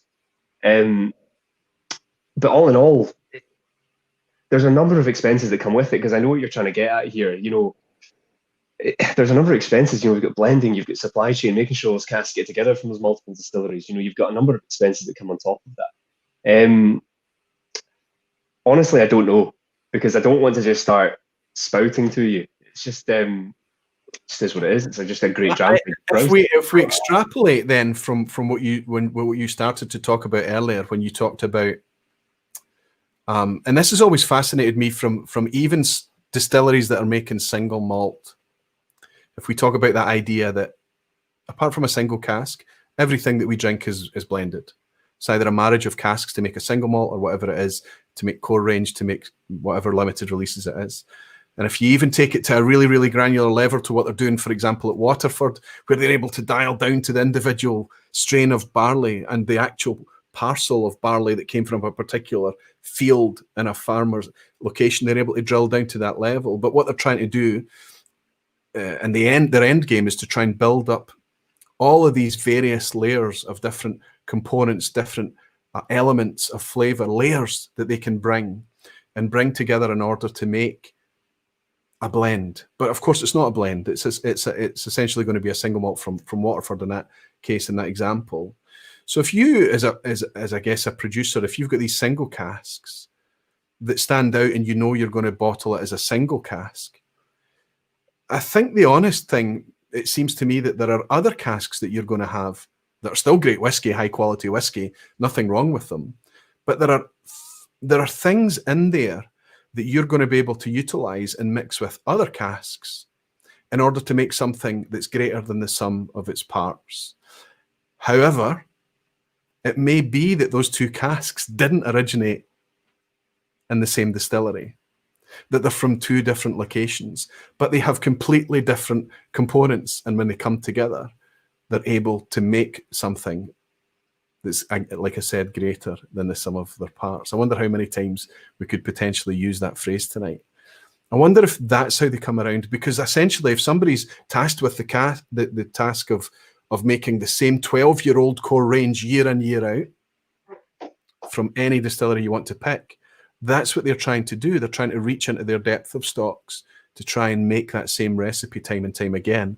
And in theory, that recipe is something that's much fuller, more rounder, more complex, more whatever their goal is than standard single casks. Does that ring true with what you're doing? And Anthony's asked another question as well. Yeah, absolutely.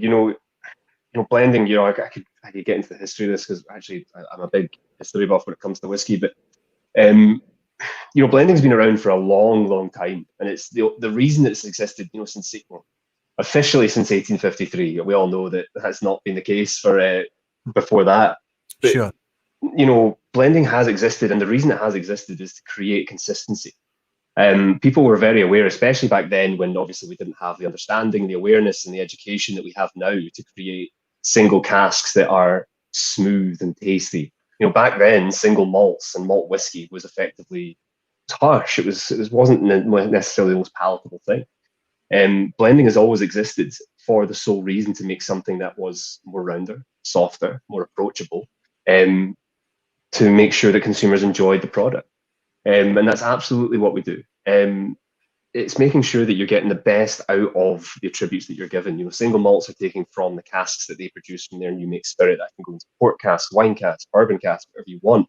We're working within the blended malt category, and as we say, it's still malt whiskey. It's the only other category within the five that is purely malt whiskey. And I'm trying to avoid saying pure malt, because that's obviously a very rounded pond phrase. No, that's right. Yeah. But it's the only category that is malt whiskey, made from barley, producing character-filled, intense flavor profiles. Someone had talked about, I think it was maybe Anthony, the palettes, using it as the paints on the canvas. And it's very much true. That's what blended Scotch is, the grain acting as the canvas itself, and the paints going on from the malts, and they're adding the color and the vibrancy and the intensity. Blended malt as a category offers that. It offers those single cask, unique flavor profiles, whether it's from, let's talk about Big Pete, Kalila, Ardbeg, and Bowmore. All the attributes that we love, as that we've tasted from independent bottlers, whether it's ourselves, Gordon MacPhail, you've tasted those attributes and you adore. It's taking those lovely attributes that you've tasted in single casks before and putting them together and creating something that's going to be just wonderfully intense and have all those attributes and still be rounded and not let anything lack. It's still going to give you that vibrancy, that intensity of flavor, and not disappoint. That's interesting, because I think that answer also helps light up a bit of a response to Graham Fraser's original question as well. That if we've got these kind of releases coming from, let's say, more independent bottlers, we've got it from North Star, we've got it from Compass Box, Yep. we've got it from Douglas Laing. You guys don't have, right now, big distilleries to draw from. Your stock that you're making, and you're going to try and put together ranges that people can connect with. You're going to put a brand on it and try and make something with a consistent expectation, let's say. You don't have the depth of stock from each individual distillery in order to be able to do that the way that the big producers have.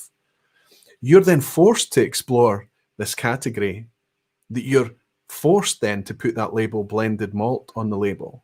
It doesn't take away anything from the quality or the engagement of the whiskey. What it means is that people have to get their head round that it's not the product of an individual single geographical location. You've had to reach into your stocks as an independent bottler in order to create this product. And I think as you're talking that kind of little light comes on in your head that goes, well, of course it makes sense that it's a preserve of that category. So Graham Fraser's question even helped me realize something there. Anthony Dunn has asked just quickly, he said, does blending allow you to remove rough edges? As Roy said, a 21-year-old at 78, you can have a 21-year-old cask that's a little rough, can mellow when mixed. I think absolutely that's the greatest thing. I'll tell you a little quick anecdote. The Whiskey Rev and I, we used to have Whiskey Wednesday every week in my house, in my kitchen. And it went on for years. And it became like an arms race. We were exploring whiskey together and our collections were exploding. It was incredible, but great fun. We brought other guests and visitors in from time to time, but the core cast was the Rev and myself every week. And I remember the first time that we sat down and I nonchalantly poured a blended malt whiskey. And I poured it early in the flight because I wasn't really expecting much. And I was rendered silent by how good it was. That was a bottle of Spice Tree, by the way, Compass Box Spice Tree. And immediately that was elevated from something I didn't understand and considered to be a blended product. And the B word was, I found it to be lesser because of how the way I'd been introduced to Scotch whisky. I know that that's not the case now. It was suddenly elevated from that place to being something that we rolled out as one of these treat whiskies alongside all the other nice malts that we had. So it taught us to have a different perspective about the concept. Jimmy Legg as well is asking, he's saying, why we whiskey lovers are so appreciative of what independent bottlers like Douglas Laing do. They provide whiskey, whether blended or single malt, that let us taste what distilleries actually are, rather than what they think people want. I think that's true. I think an independent bottler's take on any product is going to be slightly different from the official releases, and it's something to celebrate. Jimmy, I'd just like to raise a glass and thank you for your virtual dram as well, my friend. Thank you. Graham Fraser is saying, question, just got the core range Scallywag at my Morrison supermarket. Can Douglas Laing produce enough to supply supermarkets now? That was going to be my question, Graham. Well done, because if that's going to be, I know it's only at one supermarket and that's in the UK, but that must put a big strain on supply, right? Yeah, of course it does. But I mean, it's a controlled, we don't go into things like this without being aware of what we can achieve, what sales are going to be, and how that's going to affect our stock. So it's an educated decision, if that makes sense. We don't go into these things and say, you know what, plaster it. We'll just exhaust our stocks in the next 2 years and put it into every grocer channel that we can. It's an understanding placement. And I think Scallywag is the right product in terms of flavour profile for that environment. But I've got a very important thing to ask you here about that release, because Deanston recently put a toe in the water there, and we've come to love Deanston. Wonderful whiskey, naturally presented. It's really become quite a cult whiskey for so many enthusiasts out there. It seems to do very well, and so many casks, a real shapeshifter. But their supermarket release was called Kentucky Cask. Often ended up in the bourbon section. But they did something that was a misstep, I felt. They brought it out at a reasonable price and they dropped the price down. It's £30, dropped down to 22 on offer and things. But they put it out 40%. And they didn't fully chill filter it. They used a partial chill filtration. But again, I felt like it took something away, and it was a perfectly lovely wee dram to drink. It's clearly intended at a market that's maybe somebody that's moving on from blends, perhaps, the supermarket shopper, perhaps. Scallywag is in that supermarket shelf now. What's the presentation? As we know it, 46% non-chill filter. So this middle dram, as is. So you've been able to put that in a supermarket shelf, £40 or less, or? I think we're sitting in at £40 bang on, if I'm not right, if not around that number. Okay. Well, it's good that at least the Scallywag can tell us. Aye, that's preserved then, because 46% you said for the Scallywag, right? 46, yeah. Non-chill filtered natural colour. Well, at least let's say that's something to celebrate. It's got its way into supermarkets, fantastic, but it's a natural malt whiskey that we can buy at supermarkets. And there are a couple of other ones, honestly, but there aren't many. Most of them have been engineered a wee bit more to a market that's basically the market that exists because of the legacy of blended Scotch whisky. 40% ABV, clear and sparkly and shiny, an expected colour profile, all of these things the blends created. The malt whisky has moved in to try and take people and fight, almost cannibalise it, rather than bring in a brand new, natural, artisanal, let's say, if you want to use that word, product and teach people how amazing malt whisky can be. I know I'm going off on a tangent. Chris is asking, Barflies, can anyone recommend an independent single malt from Bowmore that doesn't ruin the whiskey with crap presentation, preferably fairly cheap? I would have to say Bowmore is still capable of making good product, but it's high cost. There's some fantastic releases from Bowmore. The official releases from Bowmore, in my opinion, aren't representative of what the distillery can offer. The place to go for good Bowmore would be, honestly speaking, an independent bottler. And it's just my opinion, Chris. Maybe if you explore it, you'll find the same. And it's very much in line with exactly the topics that we're discussing tonight: presentation, natural colour, chill filtration. Don is saying Booth's supermarket in Northwest England is selling Big Pete. That, Don, brings us on to potentially the last dram. I've taken the lid off this, and I've become desensitized to smoke in recent months. I have to be honest with you. Quiet smoke is not easy for me to pick up, but I take the lid off this. This is Big Pete. Icing sugar, sweet sugar. Okay. Lemon zest. One thing I want to talk about with it, for those of you who have a tasting back, and I'm sorry, those of you that might be tasting along as well, but there's one thing I really want you to focus on when we do taste this is the nose is very clean and organized, I find. I actually find there's a lot of sweetness in there as well, but you don't get a huge amount of smoke initially. But when it hits the palate, you have the chimney smoke and the peat and the medicinal notes are there.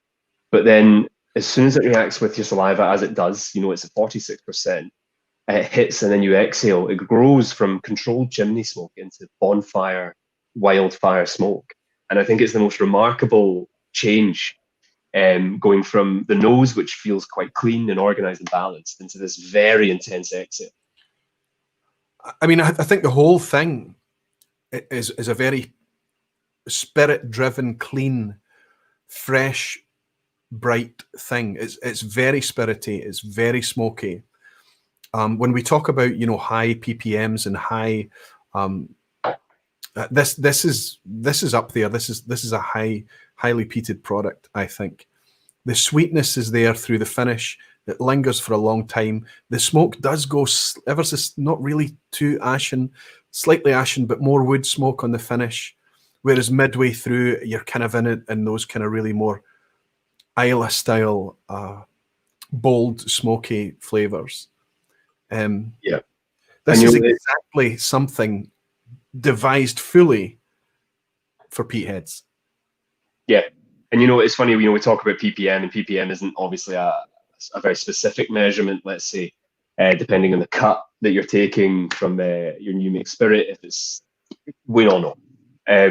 But the great thing about blended malt as a category, rather than putting a commercial bottling, is that you can dictate that maybe a bit easier depending on the new make spirit that you're taking from and how long you're aging it for. Is that you can maybe force it into a more peated expression, maybe closer to that actual 40 ppm that you're taking in. If we ask then, because we've taken a reasonable, there's quite a nice spread of the Scotch whisky landscape here. We've got quite a floral Highlander here to start with. We've got a pretty fruity, slightly spicy, starting to get quite rich example of a Speyside profile. And then we've moved out onto the islands. It'd be nice to put a Rock Island in here. It'd be nice to have an O'Gauldrins and an Epicurean as well, but it's more than enough. We've actually got a really quite nice sweep here of the Scotch whisky landscape. What about Stuart Baxter? Where does he prefer his malts? What do you like more? If it was your choice, if you were reaching for a dram, what style would you be reaching for? I think you would probably agree with this. It depends. It depends where I am, who I'm with, what I'm doing. I was camping there when the midges were destroying me, and we had a Scallywag, which suited the moment. Normally when I'm camping, I like a nice big peaty whiskey. To be honest, actually, I love a Talisker when I'm away camping. But I had Scallywag at the time, and it fit the moment. The sun was shining. It was great. If I talk about the Remarkable Original Malts, my favourite of them, and I shouldn't have a favourite because I should talk about them all evenly, but my absolute favourite is Rock Island. I adore it.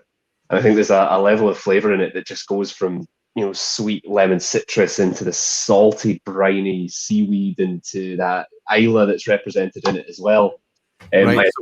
So the next time that we have Stuart Baxter on, he has to send his favourite style of whiskey, because we don't have Rock Island in here. I know that wasn't my decision. I have Rock Island. And the thing is about Rock Island, I agree with you fully, by the way, because we get that lovely blast of peat. Rock Island is still a peaty whiskey, a smoky whiskey. Yeah. Anybody that Highland Island style, no, it dips into Isla there. It's using a wee bit of an artistic license there when it talks about being an island whiskey, and it fully uses Isla. And the backbone of Rock Island, in my mind, is that there's a smoky, slightly sweet, ashen background in it that I love, but it's got a richness to it and a complexity. And very quickly when you're sipping it, and the reason that I've got through so much of it so quickly is probably because you quickly dial past that smoke and peat, and you're getting lots of jammy, honey, a flickery, flashy type notes in it. And I can tell you exactly why that is, because on the label it says Orkney. Educated enthusiasts will be able to. Pernod Ricard doesn't let a lot of scapa out there, let me tell you. Sorry if I'm speaking out of turn, Stuart. It's just me. No, not at all. We've got Arran. Okay, there aren't a lot of distilleries on Arran. There's twice as many distilleries there used to be, but we know where that's from. Isla. We kind of have to guess the Isla, but, educated guesses. And Jura. So that's the three elements. We have Jura, Orkney, and Arran, that we can pretty much define what we're sipping, and then Isla in the mix as well. So let's take those individual experiences that we have with those locations and imagine those woven together. Well woven together, I have to be honest. Look at, like I said, the point scoring system means nothing when people can see that the almost empty bottle, right? So we're clearly loving this whiskey. It's a drinking whiskey. We don't get to dial into the surgical individual elements of a specific geographical single malt location, but it's enjoyable, natural malt whiskey at a great price. But now I'm going to put you on the spot, and I'm going to ask you, Stuart Baxter, you're just a whiskey enthusiast. You're a barfly. Yeah. What whiskey would you reach for? Pick your favourite. I'm going to ask you to maybe dial down to maybe an individual expression, and maybe just for kicks, share a favourite distillery with us as well. You're really encouraged to step outside your own portfolio to answer this. No, and I will, and not just for the sake of it. I genuinely will.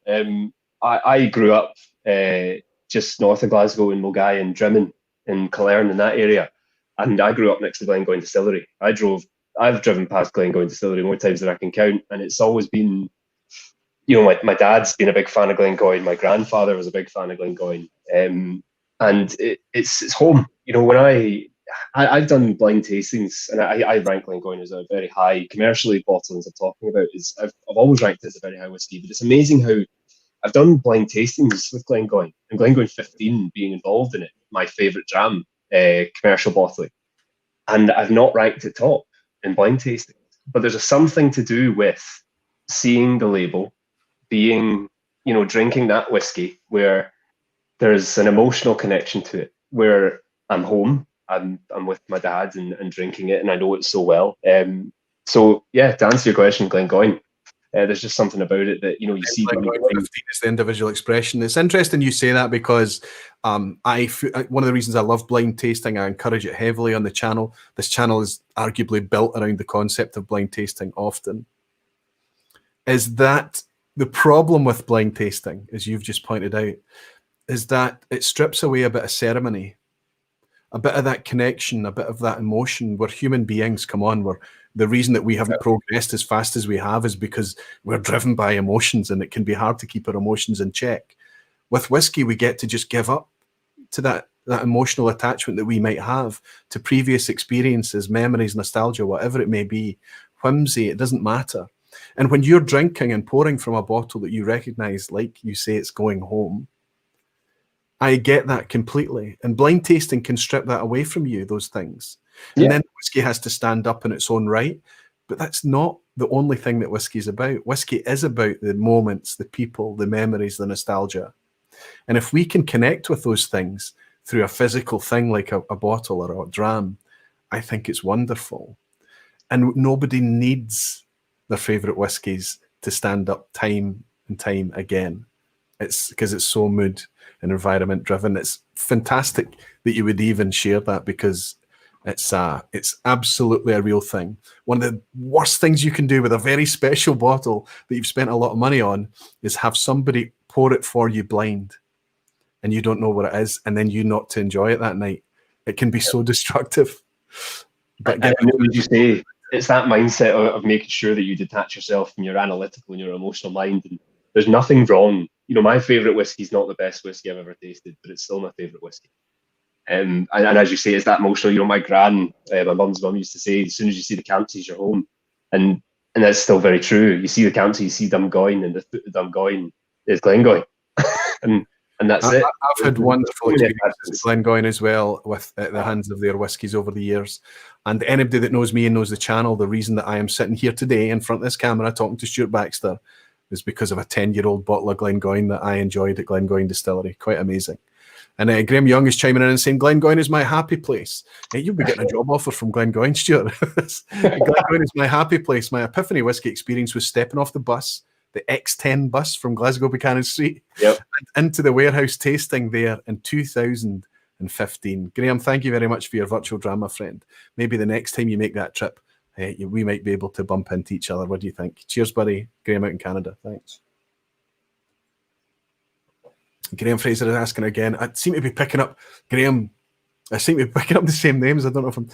question, sometimes I asked earlier, but I'm curious as to how easy it is for Douglas Laing to buy casks of new make spirit, I guess, NMS, or maturing casks, given the current demand for single malt. I guess that's one for Cara or your dad to answer, is that this drive for independent bottlers to get into distilling, right? Because it's become challenging to secure your own supplies in recent years, hasn't it?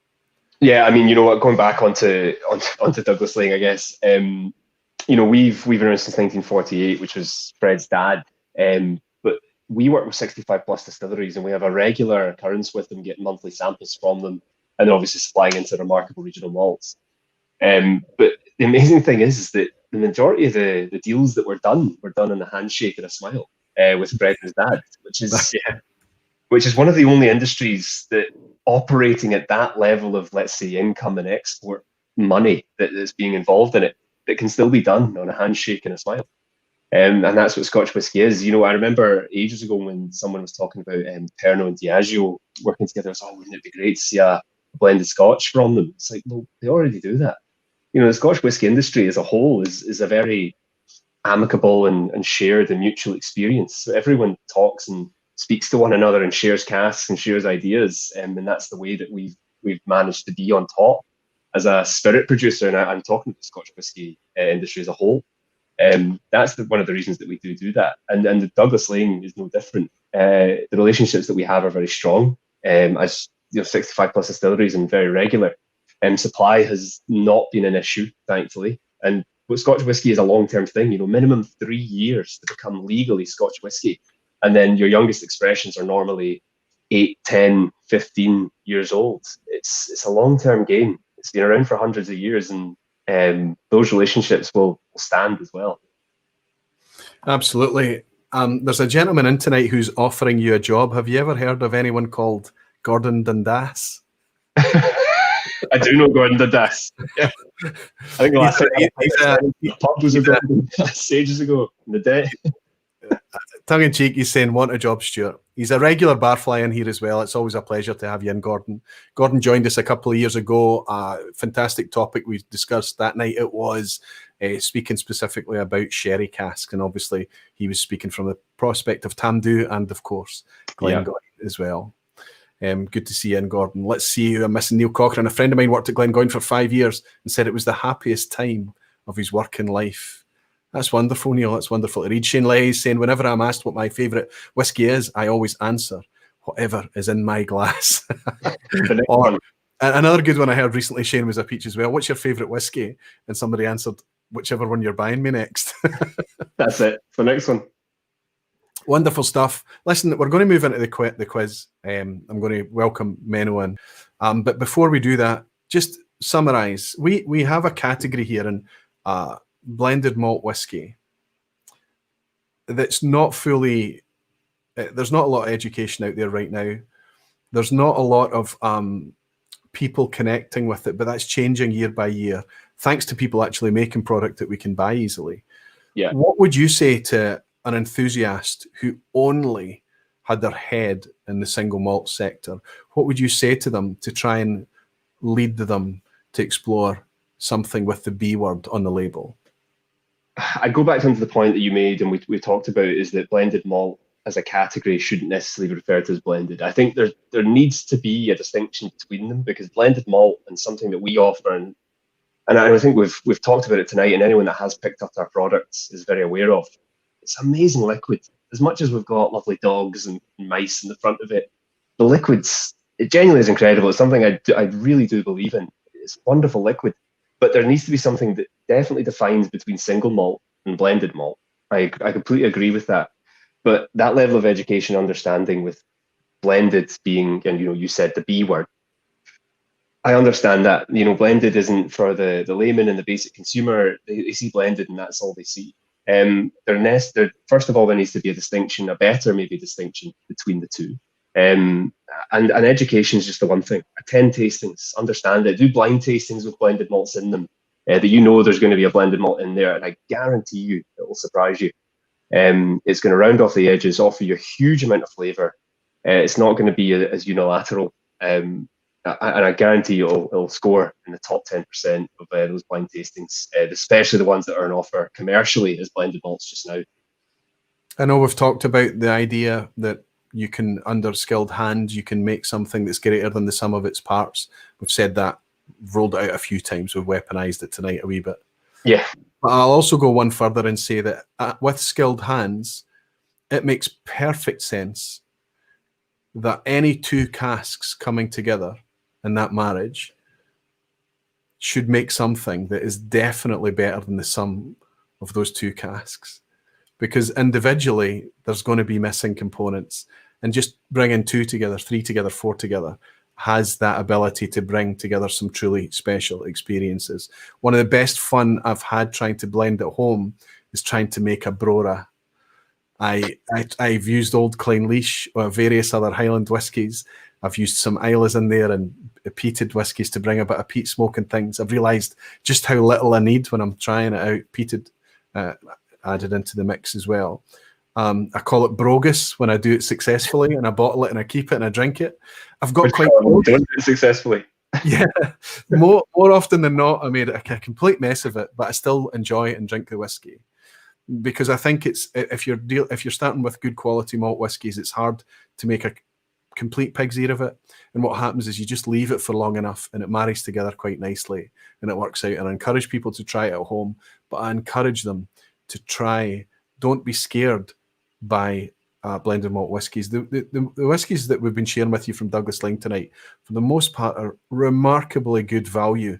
But for the 266 of you that are still in watching now, Douglas Laing is a Christmas present to barflies, and asked me to announce this publicly. If you go into their shop to buy any whiskies from douglaslaing.co.uk, is it?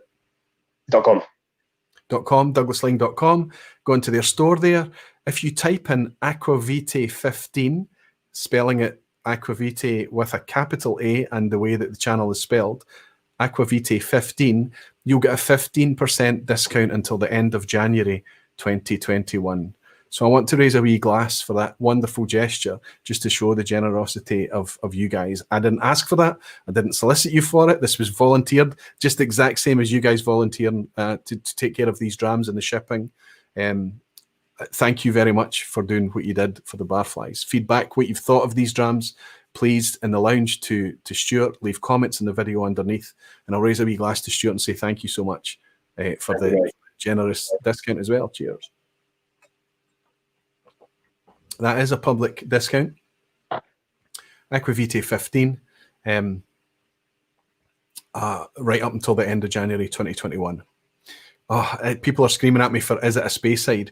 I've not prompted you for that at all. Well, we've talked about it, but you don't know what that game is. You've not played it yet. I wonder if Menno's in a position. Menno, give me a thumb if you can grab a core range bottle to play a game of "Is it a Speyside?" He's given me a thumb and he's off. Menno's a star. Chris is saying, Slantia, thanks to Douglas Laing and Stuart. Graham Fraser is saying, vatted malt was quite acceptable description. I would go one further and say no descriptor required. If it's malt whiskey, just call it malt. I think the reason it needs definition is if it's a single malt, if it's the product of a single location. Otherwise, just call it malt whiskey. Just put malt whiskey on there. It doesn't need a descriptor because the word vatted, you need to teach people what vatted means. If you just call it malt whiskey. Thomas Elmer is saying, does that help with shipping to the States? I don't know if you can't ship to the States, right? We can in some cases, but I don't think so off the site. Maybe depending on the individual state, maybe you need to make an inquiry directly, Thomas, there. If there is something that you fancy and you want to make use, you're a patron of mine, Thomas, contact me directly and we'll employ the Mule Network. We'll work something out. Don't worry, buddy. Michael Henry is in here. You might know who Michael Henry is. He is the Master Blender at Loch Lomond Group. Is responsible for Loch Lomond and Glen Scotia. And he's saying very true. Single casks often have big character, but it is one-dimensional. Blending brings together the best from the casks and gives depth and complexity. I hope that if there's a takeaway from tonight, from all of the discussion that we've had with Stuart, with you guys, and with summarised in that comment from Michael Henry, that's the takeaway from tonight, that it's wonderful to enjoy our single malts. Understand that the majority of the time when you're enjoying your single malt, you're actually enjoying a blend, albeit a marriage of casks, and it is still a single malt, but that's what you're doing. The only time that that's not the case is with a single cask. So why wouldn't you open yourselves up to that some of those casks being from different locations? But it took me years, Stuart, honestly speaking, before I actually decided to embrace blended malt, and it might be because of that blended word. It might genuinely be. No, it's been just to kind of finish up, it's been a category that's been completely overlooked, and I think historically overlooked. When we talk about blending back in the day, it went from single casks, single malts to straight into blended Scotch. There was no thought to blend different malt distilleries. It was, capitalizing on that. Blended malt historically has been an overlooked category, and it's only until the modern era that we've seen it and seen a huge amount of value that it offers as a category. And I think that some of the things we've explored tonight tells us that it might be, at least for the short to medium term, something that is explored far more deeply by independent bottlers and people that have depths of stocks from lots of different locations as well. That just makes perfect sense. Helen is saying, fab discount and fabulous drams this evening. Thanks, Stuart. Willie Dollar is saying, very generous. Hope 2021 is a great year for all at Douglas Laing. Kevin Bryant is saying, great discussion tonight. Really interesting. Thanks very much, Kevin. Thanks so much, Willie. Thanks, Helen. Everyone is saying, Stuart, you did a great job. I'm very curious about trying some of the blends he talked about. Malts that he talked about. You're not listening, Everwind. Thanks very much, buddy. It's great to see you, and it's always wonderful to welcome you. He's saying they sound wonderful, and I don't feel a bias. Just don't see them much where I live. Again, it's getting more the case. When I was in the States, when I was in Texas, I saw a lot of independents and really interesting bottles, things that we can't even get here very easily. So I think that the States are starting to see much, much, much more variation, and they're actually feeling more comfortable about stepping away from the recognized brands in the States as time's going on as well. Really interesting. Jimmy Legg is saying quality will always be found out, blended or not. Wise words from Jimmy Legg in Canada. Saying thanks to Douglas Laing for the samples, great chat and tasting. Fantastic. Thank you so much, Rolf. Thanks, Ebhead. Let's get the quiz on the go. Let's ask if our quiz master extraordinaire is good to go this evening. Menno, he's good. Welcome back, my friend. How are you, Menno? Fine, thank you. Thank you for having me. I'm very relieved to see you because honestly, I was setting up for tonight and I felt like I'd forgotten something, and I thought I had this white flash of fear when I realised the quiz isn't finished. It's not done. And I thought, okay, Menno's doing the quiz tonight. And then I panicked and sent you that email. You still okay for tonight? And you had it in the bag and ready, didn't you? Yeah. I have to say, I got a lot of great feedback from you hosting the last quiz about a month or so ago. Great questions. I hope you caught me flattering you earlier about them. Oops, what just happened? Did I just ditch Menno? What did I do? I'm here. The spacebar does that. A new shortcut. Another time. You learn every day, don't you? Yeah, I'm learning too. Yes, so it's great to welcome you back to host another wee quiz Great at to the be end. here. Remember, everyone, that it's a multiple choice quiz. Menno's quiz is the same as the standard quiz. He's following the same format on the same template. You're only playing against yourself. So you only share the score if you want to share the score. It's completely up to you. Stuart, I think you're going to stay and hang out and participate in the quiz like a true barflying enthusiast. Absolutely. Yeah. And I didn't bully you in. I fully gave you the option to No, go. you gave me the option to exit out, and I didn't, and I'm regretting it terribly now. You'll be absolutely fine. I hope you have a bit of fun with it too. Menno's questions, if they're anything like the last time, they're pretty great. Let's see if I can pull this Menno's stream in now. And this is where I get to kick back and read the chat and watch you guys and enjoy another wee Menno's multi-mission quiz. Buddy, thank you so much. Take it away, my friend. Take it away, Menno. Okay. So I tried to be on topic tonight when you said it was going to be about blended malts. So I prepared some questions about blended malts. So here we go. Fantastic. First question. Berry Brothers and Rudd have a range of blended malts called the Classic range. Which of these is not a part of that range? Oh, wow. Is that A, the peated cask matured, B, the sherry cask matured, or C, the bourbon cask matured? I'm going to hold up a wee piece of paper here when Menno's asks for us to answer, just so that we can commit our answer. Okay. I've just got an ABC. I don't know if you've got the ability to grab a pen and do that. I should have prompted you. Post-its in front of me. Good. Perfect. In that case, I'm ready to guess this. I don't know this, but I'll give it a guess when you're ready, Menno. Yeah, there's an Isla and a Speyside that's regional orientated, but there are two that are cask orientated. So one of these is not one of them. I'm guessing here. I'm fully guessing. Me too. So you tell us when you're ready. Yeah, sure. There's a bit of a delay on what I can see, so just show me. Anthony Dunn's just bought a dram saying, playing against myself, yet both fail miserably. Anthony, you're in good company. Don't worry about it, my friend. Pass mark is usually 5 out of 10. Are you ready, buddy? Okay, so it was the bourbon cask matured. What do you have? Oh! I thought classic range. I didn't think a peated cask matured would be in there. Bourbon cask matured. C is the right answer. Yeah, nice one. Good start. But honestly, I'm guessing. I have a vague recollection of that range. Thanks for bringing it to my attention, Menno. I'd completely forgotten about it. And Falsgraph is saying, damn, why did I change? Lindsay is saying, was just browsing this range earlier tonight. Triquetra Stuart is saying, dark chocolate and dry winter fruits. Okay, he's sharing some tasting notes there. Excellent stuff. Okay, buddy, go right ahead. I really recommend the sherry cask, by the way. Non-age statement, if I remember well. Yeah. Okay, question 2. Which of these is a line of blended malts? Is it A, Kinclate, B, Glenalbin, or C, Glencoe?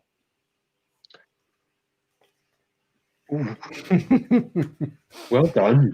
Menno, these are extreme questions tonight. Okay, good. Are they? Oh, I don't know. Well done. Okay. You tell us when you want us to share our answer. Yeah, just go ahead. This one seems to be dividing the crowd a bit. 2, 1. Well, I can tell you that 2 of these are distilleries that are long gone. Yeah. But in fact, Glencoe is a line of blended malt based on Ben Nevis, I think. Oh, wow. I answered B for Glenalbin. I had it in my head that Glenalbin was a supermarket.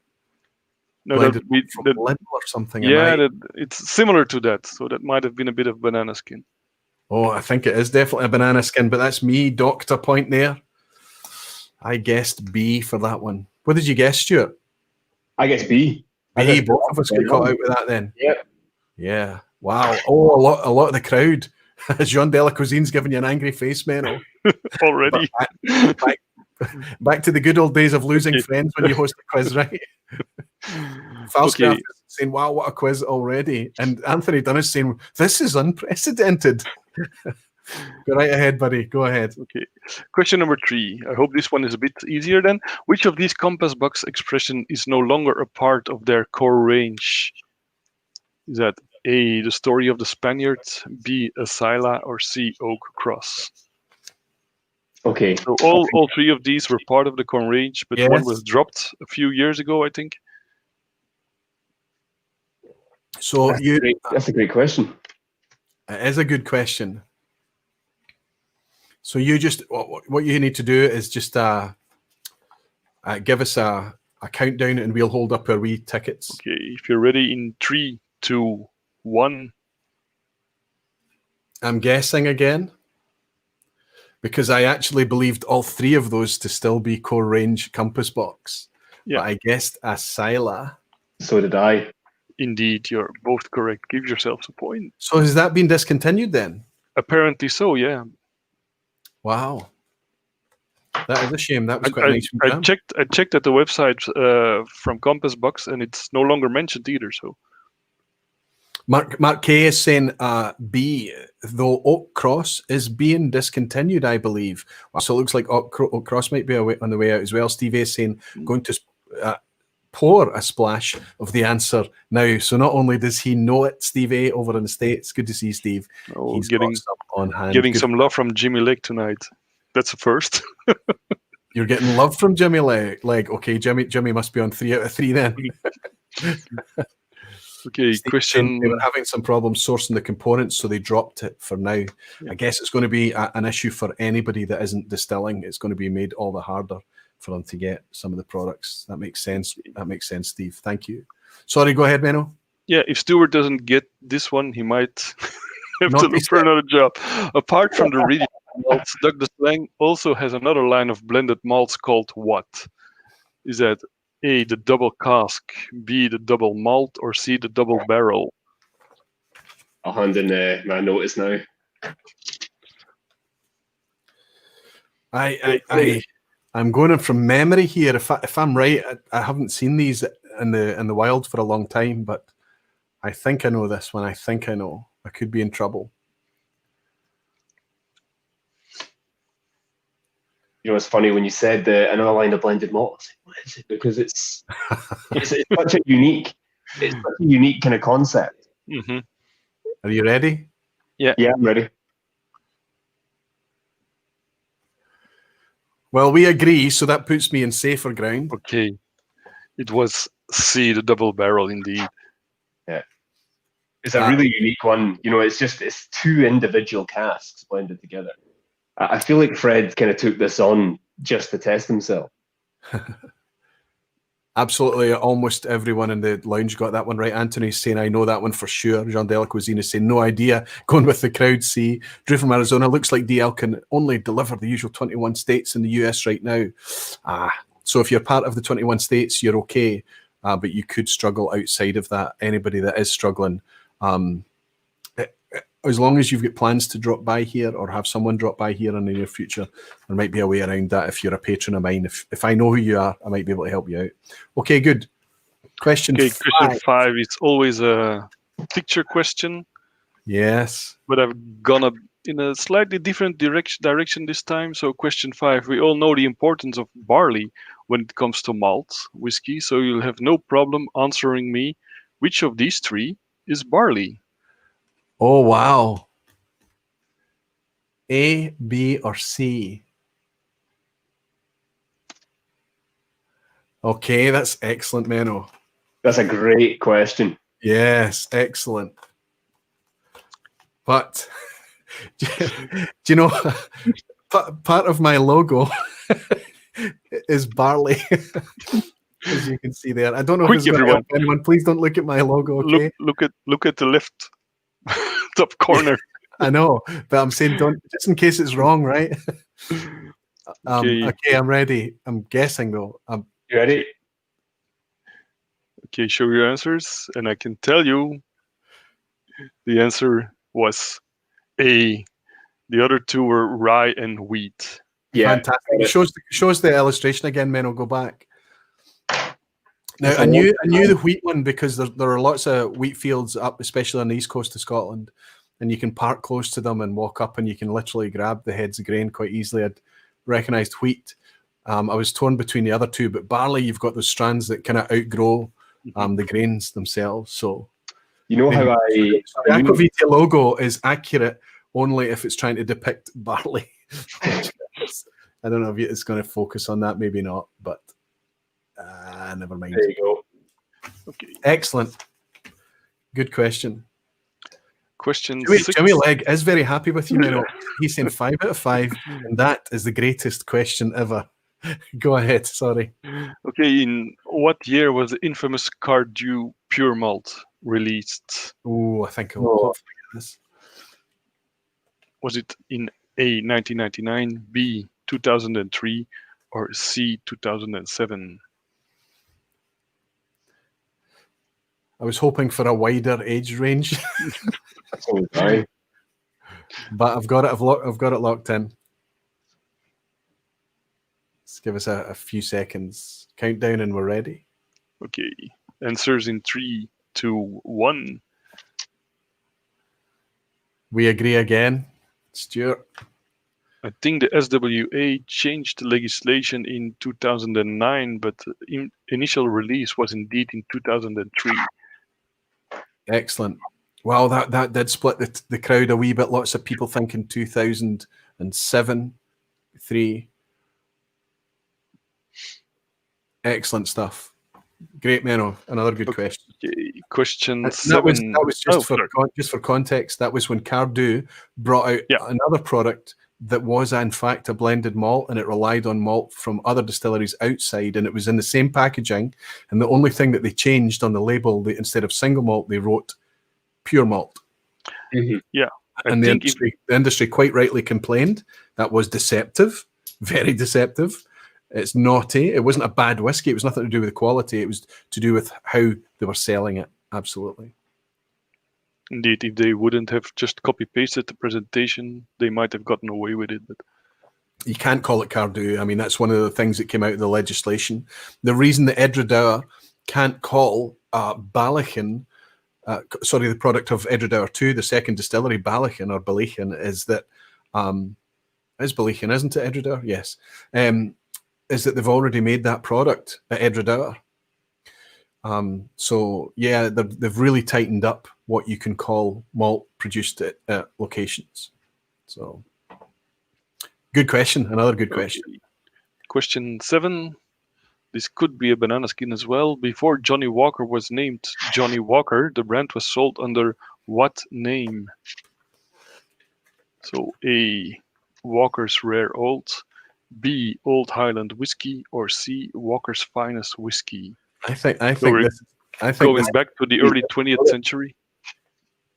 I think this has actually been a question before. Could have been. Yeah.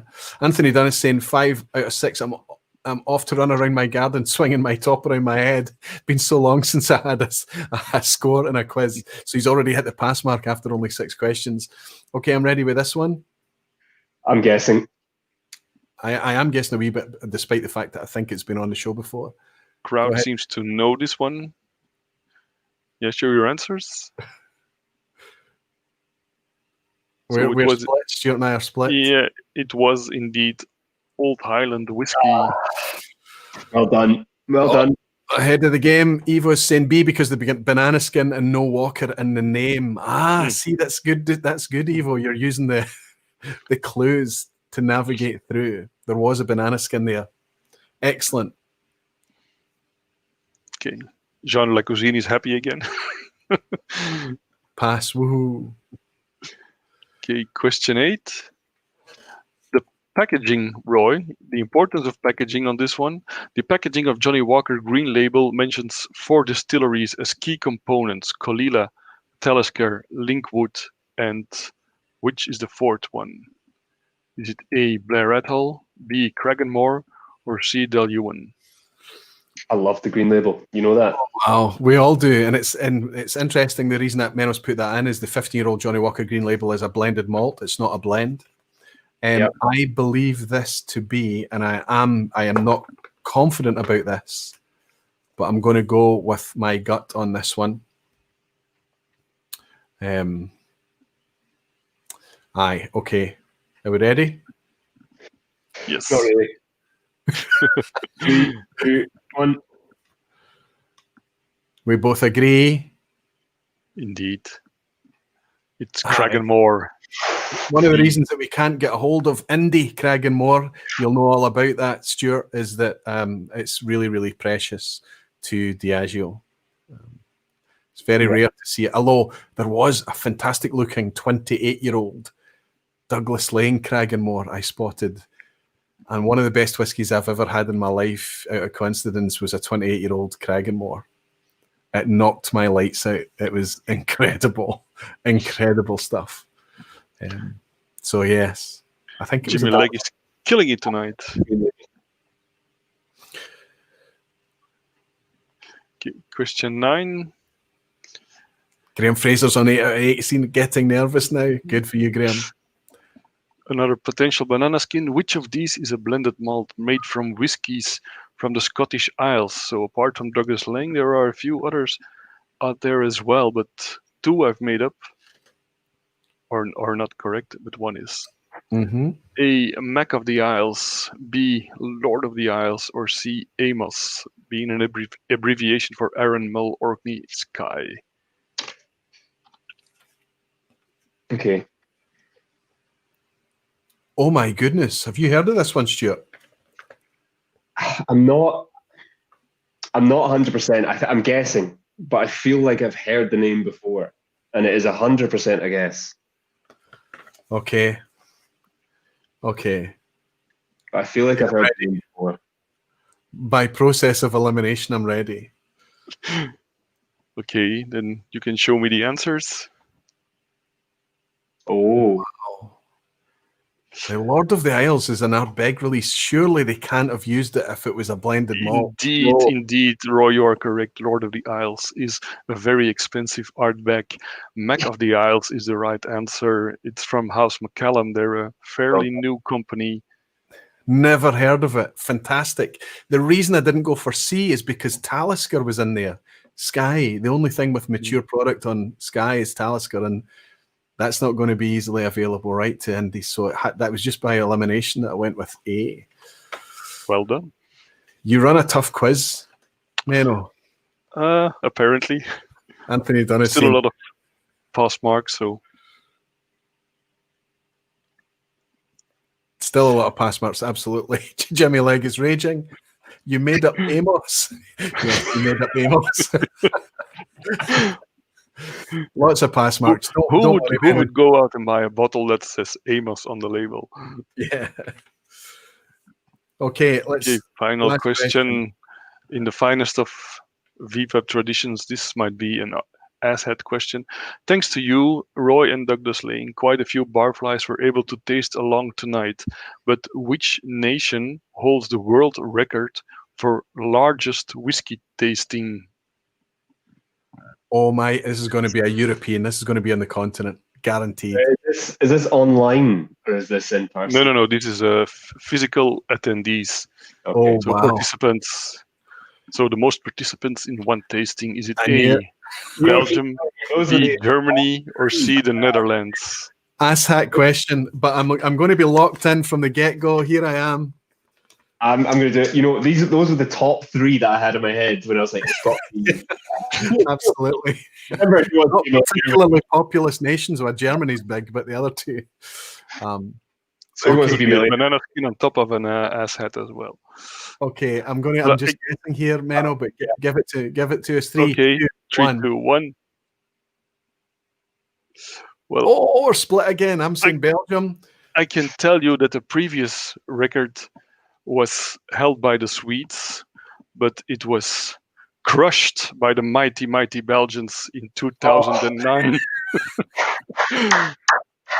I don't know why I'm celebrating, because I haven't managed the Full House certificate. The largest 2,200 participants in an event organised by Whisky Unlimited in Ghent, Belgium, January 2009. Wow. Yeah. We should do a barflies tasting that beats that. What do you think? That'd be great. Maybe one day will be amazing. Che Francis, 10 out of 10. Well done. Well Superb, done. Che. I got a 9 out of 10. I think I remember getting one wrong. I might have got two wrong. Either 8 or 9 I got tonight. Anthony is saying not Sweden. It seems like Sweden was beaten, Anthony. Complete guess on the asshat, says Steve A. Dogs Have No Uncles this year. It would be nice if it tied in the whiskey at the start of the streams. It would be nice if it tied into the whiskey at the start of the stream. A. Steve A is claiming that the Swedes took it back in 2019, but according to my sources, it's still standing. So, well, it doesn't matter because Sweden wasn't an option there, so we could have worked out from that. But good information, Steve, if that's the case, absolutely. Jimmy Jazz on a pass mark, Jerry Miller on a pass mark, Gino is on a pass, Des on a pass, Che Francis, like I said, 10 out of 10 is excellent. I'm looking for other 10 out of 10s tonight. Remember, there's an emoji for 10 out of 10. I'll drop it in here if I can. If I have. There we go. I didn't get 10. I shouldn't be using it, but just if you're a member of the Barflies, you can use that emoji to draw attention to the fact that you got a 10 out of 10 tonight. I think, could it just be Che on his own that managed to scrape it across? Am I going to miss another 10 out of 10 success tonight? I'm searching. Can you see any, Menno? No, apart from Che, I didn't see anybody else. Okay. Just dropped in the discount code for douglaslaying.com. They've offered the Barflies, all the Barflies, public discount to anybody that's eligible. 15% discount. I've just typed it in, Aquavite 15. So go right ahead and copy and paste that into the checkout if you want to make the most of that. Hellswood is saying new record on 13th of April 2019, Sweden. Good information. Good. Guinness Whiskey Jason is saying Guinness World Record, so he's got a link to it. Good. Graham Fraser is saying also Dawn. Thomas Elmer is saying you got 15. No, Aquavite 15 is a 15% discount code for douglaslaying.com. I got 50, I said.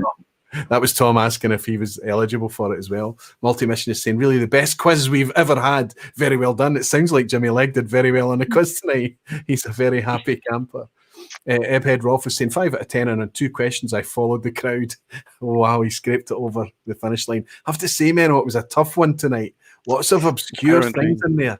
But I guess that's indicative of the fact that you've used blended malts for a lot of the subject matter, right? So it's Indeed. Quite an obscure set. Because I had more or less a quiz ready when you approached me to do it this week. So I put them aside and started from scratch. And indeed, you would be going in a bit of a nerdier direction maybe than usual. That means, that's music to my ears, that means that I'll be able to welcome you back in the new year to host another one. If you'll have me, I'll happily accept. Yes, thank you. No, it's the other way around. If you're willing to do it, I think it's fantastic. From time to time, it's really nice for me to sit back and actually participate as well and feel a wee bit of the anxiety. I have to say it's good fun anxiety. It's a very positive thing. Absolutely. Quizmaster Menno says Graham Young and Anthony Dunn. Anthony Dunn, he's saying 10 minus 4, but he's using the emoji. Well done, Anthony. And we'll take Menno's answer for a 9 out of 10, says Helen. That's a great score tonight. Absolutely superb score. Anybody that got a pass mark tonight has to be a wee bit happy with themselves.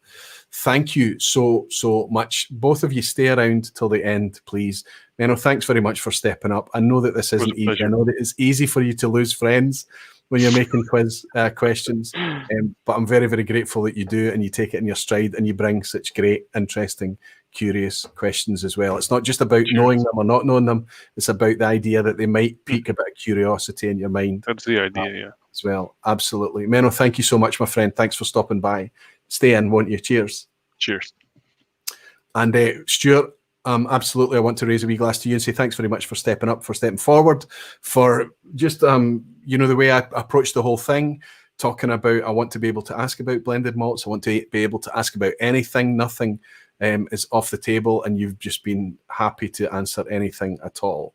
It's a knowledgeable crowd that we have here, so a lot of the questions that you have can be a wee bit crunchy from time to time. But not only did you do that, but offering drams for people to enjoy the live stream as well. Obviously, very much on the spirit and flavour of some of the positive things that have come out of 2020, honestly speaking. That concept of being able to ship out drams to sip along for virtual gatherings, fantastic gesture. And then to top it off as well, none of this solicited by me. I'm very, very grateful to the generosity for the discount code as well.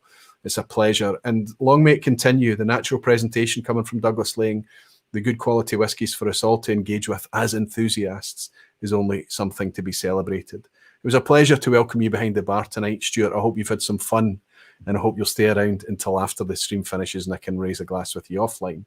But in the meantime, Stuart Baxter, thank you very, very much. Cheers. Absolute pleasure. Cheers. Thank you. Take care, my friend. I hope it's not the last time. Speak to you soon. Absolutely not. Wonderful stuff. Thank you so much. I think we've run over tonight. Of course we have. Of course we have. We always seem to run over. Jean de la Cuisine is saying, another great vPub. Thanks to your wonderful guest, Stuart. I think it was a fantastic and interesting topic tonight. And I think you can pick up that Stuart is an impassioned and wonderful ambassador for whiskey as well.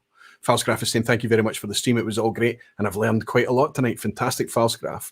If we can teach you things, we must be doing something right. Scotch Down Under is saying, Anqua Vitae Slanche, great to catch alive. Wonderful to welcome you and my friend as well, Scotch Down Under.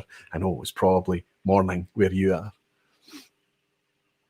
Graham Fraser is saying, many thanks, Stuart and Roy, such an enjoyable evening. Thank you, Graham. Thanks for your input as well. Scotch Down Under is saying, great. I caught you, Scotch Down Under. It jumped again. Paul Gibbs is saying, Aqua Vitae, cheers, fantastic night.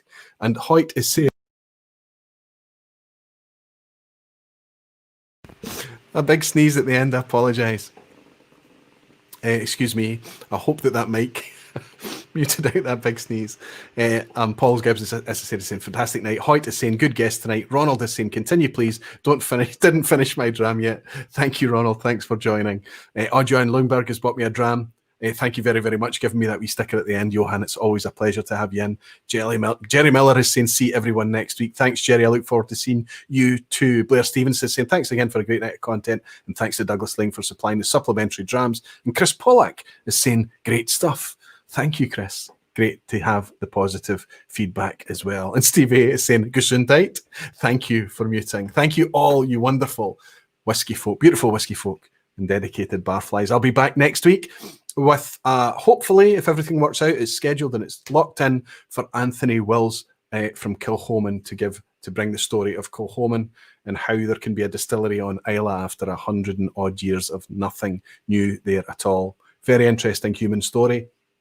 The week after that, it's going to be a couple of days forward. It won't be on Thursday because Thursday is Christmas Eve, of course. It's the Community Blind Challenge. So you see all these dozens and dozens of wee sample bottles all labelled up and filled there. That is the Community Blind. So I've kind of got most of those locked in, who those are going to. The international ones have already been shipped. Those are the ones that's going to be in the UK and much more closer to home that will get shipped tomorrow, along with all the other shipping I've got to do tomorrow. So that's the Community Blind Challenge that will go out on the 22nd, which is a Tuesday night. Then probably a week after that, on Tuesday the 29th, will be my summary of 2019, and that'll see out December, and thank goodness it'll see out 2020 as well. I was looking forward to this year. I really, really was. I wasn't prepared for what it had in store for us. I wasn't prepared for what it had in store for us all being able to get together and travel and meet. But next year is a different year. So let's see how that plays out. I've very much enjoyed tonight. Thanks to Stuart. Thanks to Menno for hosting the quiz. And I hope that everybody enjoyed learning a wee bit more about blended malt whiskey. I hope you engage with it a wee bit more. And if you do, feedback to me and let me know how you're getting along with it. Thank you all for joining me for another Thursday night, and I'll see you a week from now. Thanks to my moderators as well. Thank you very much. Slancheva. Cheers.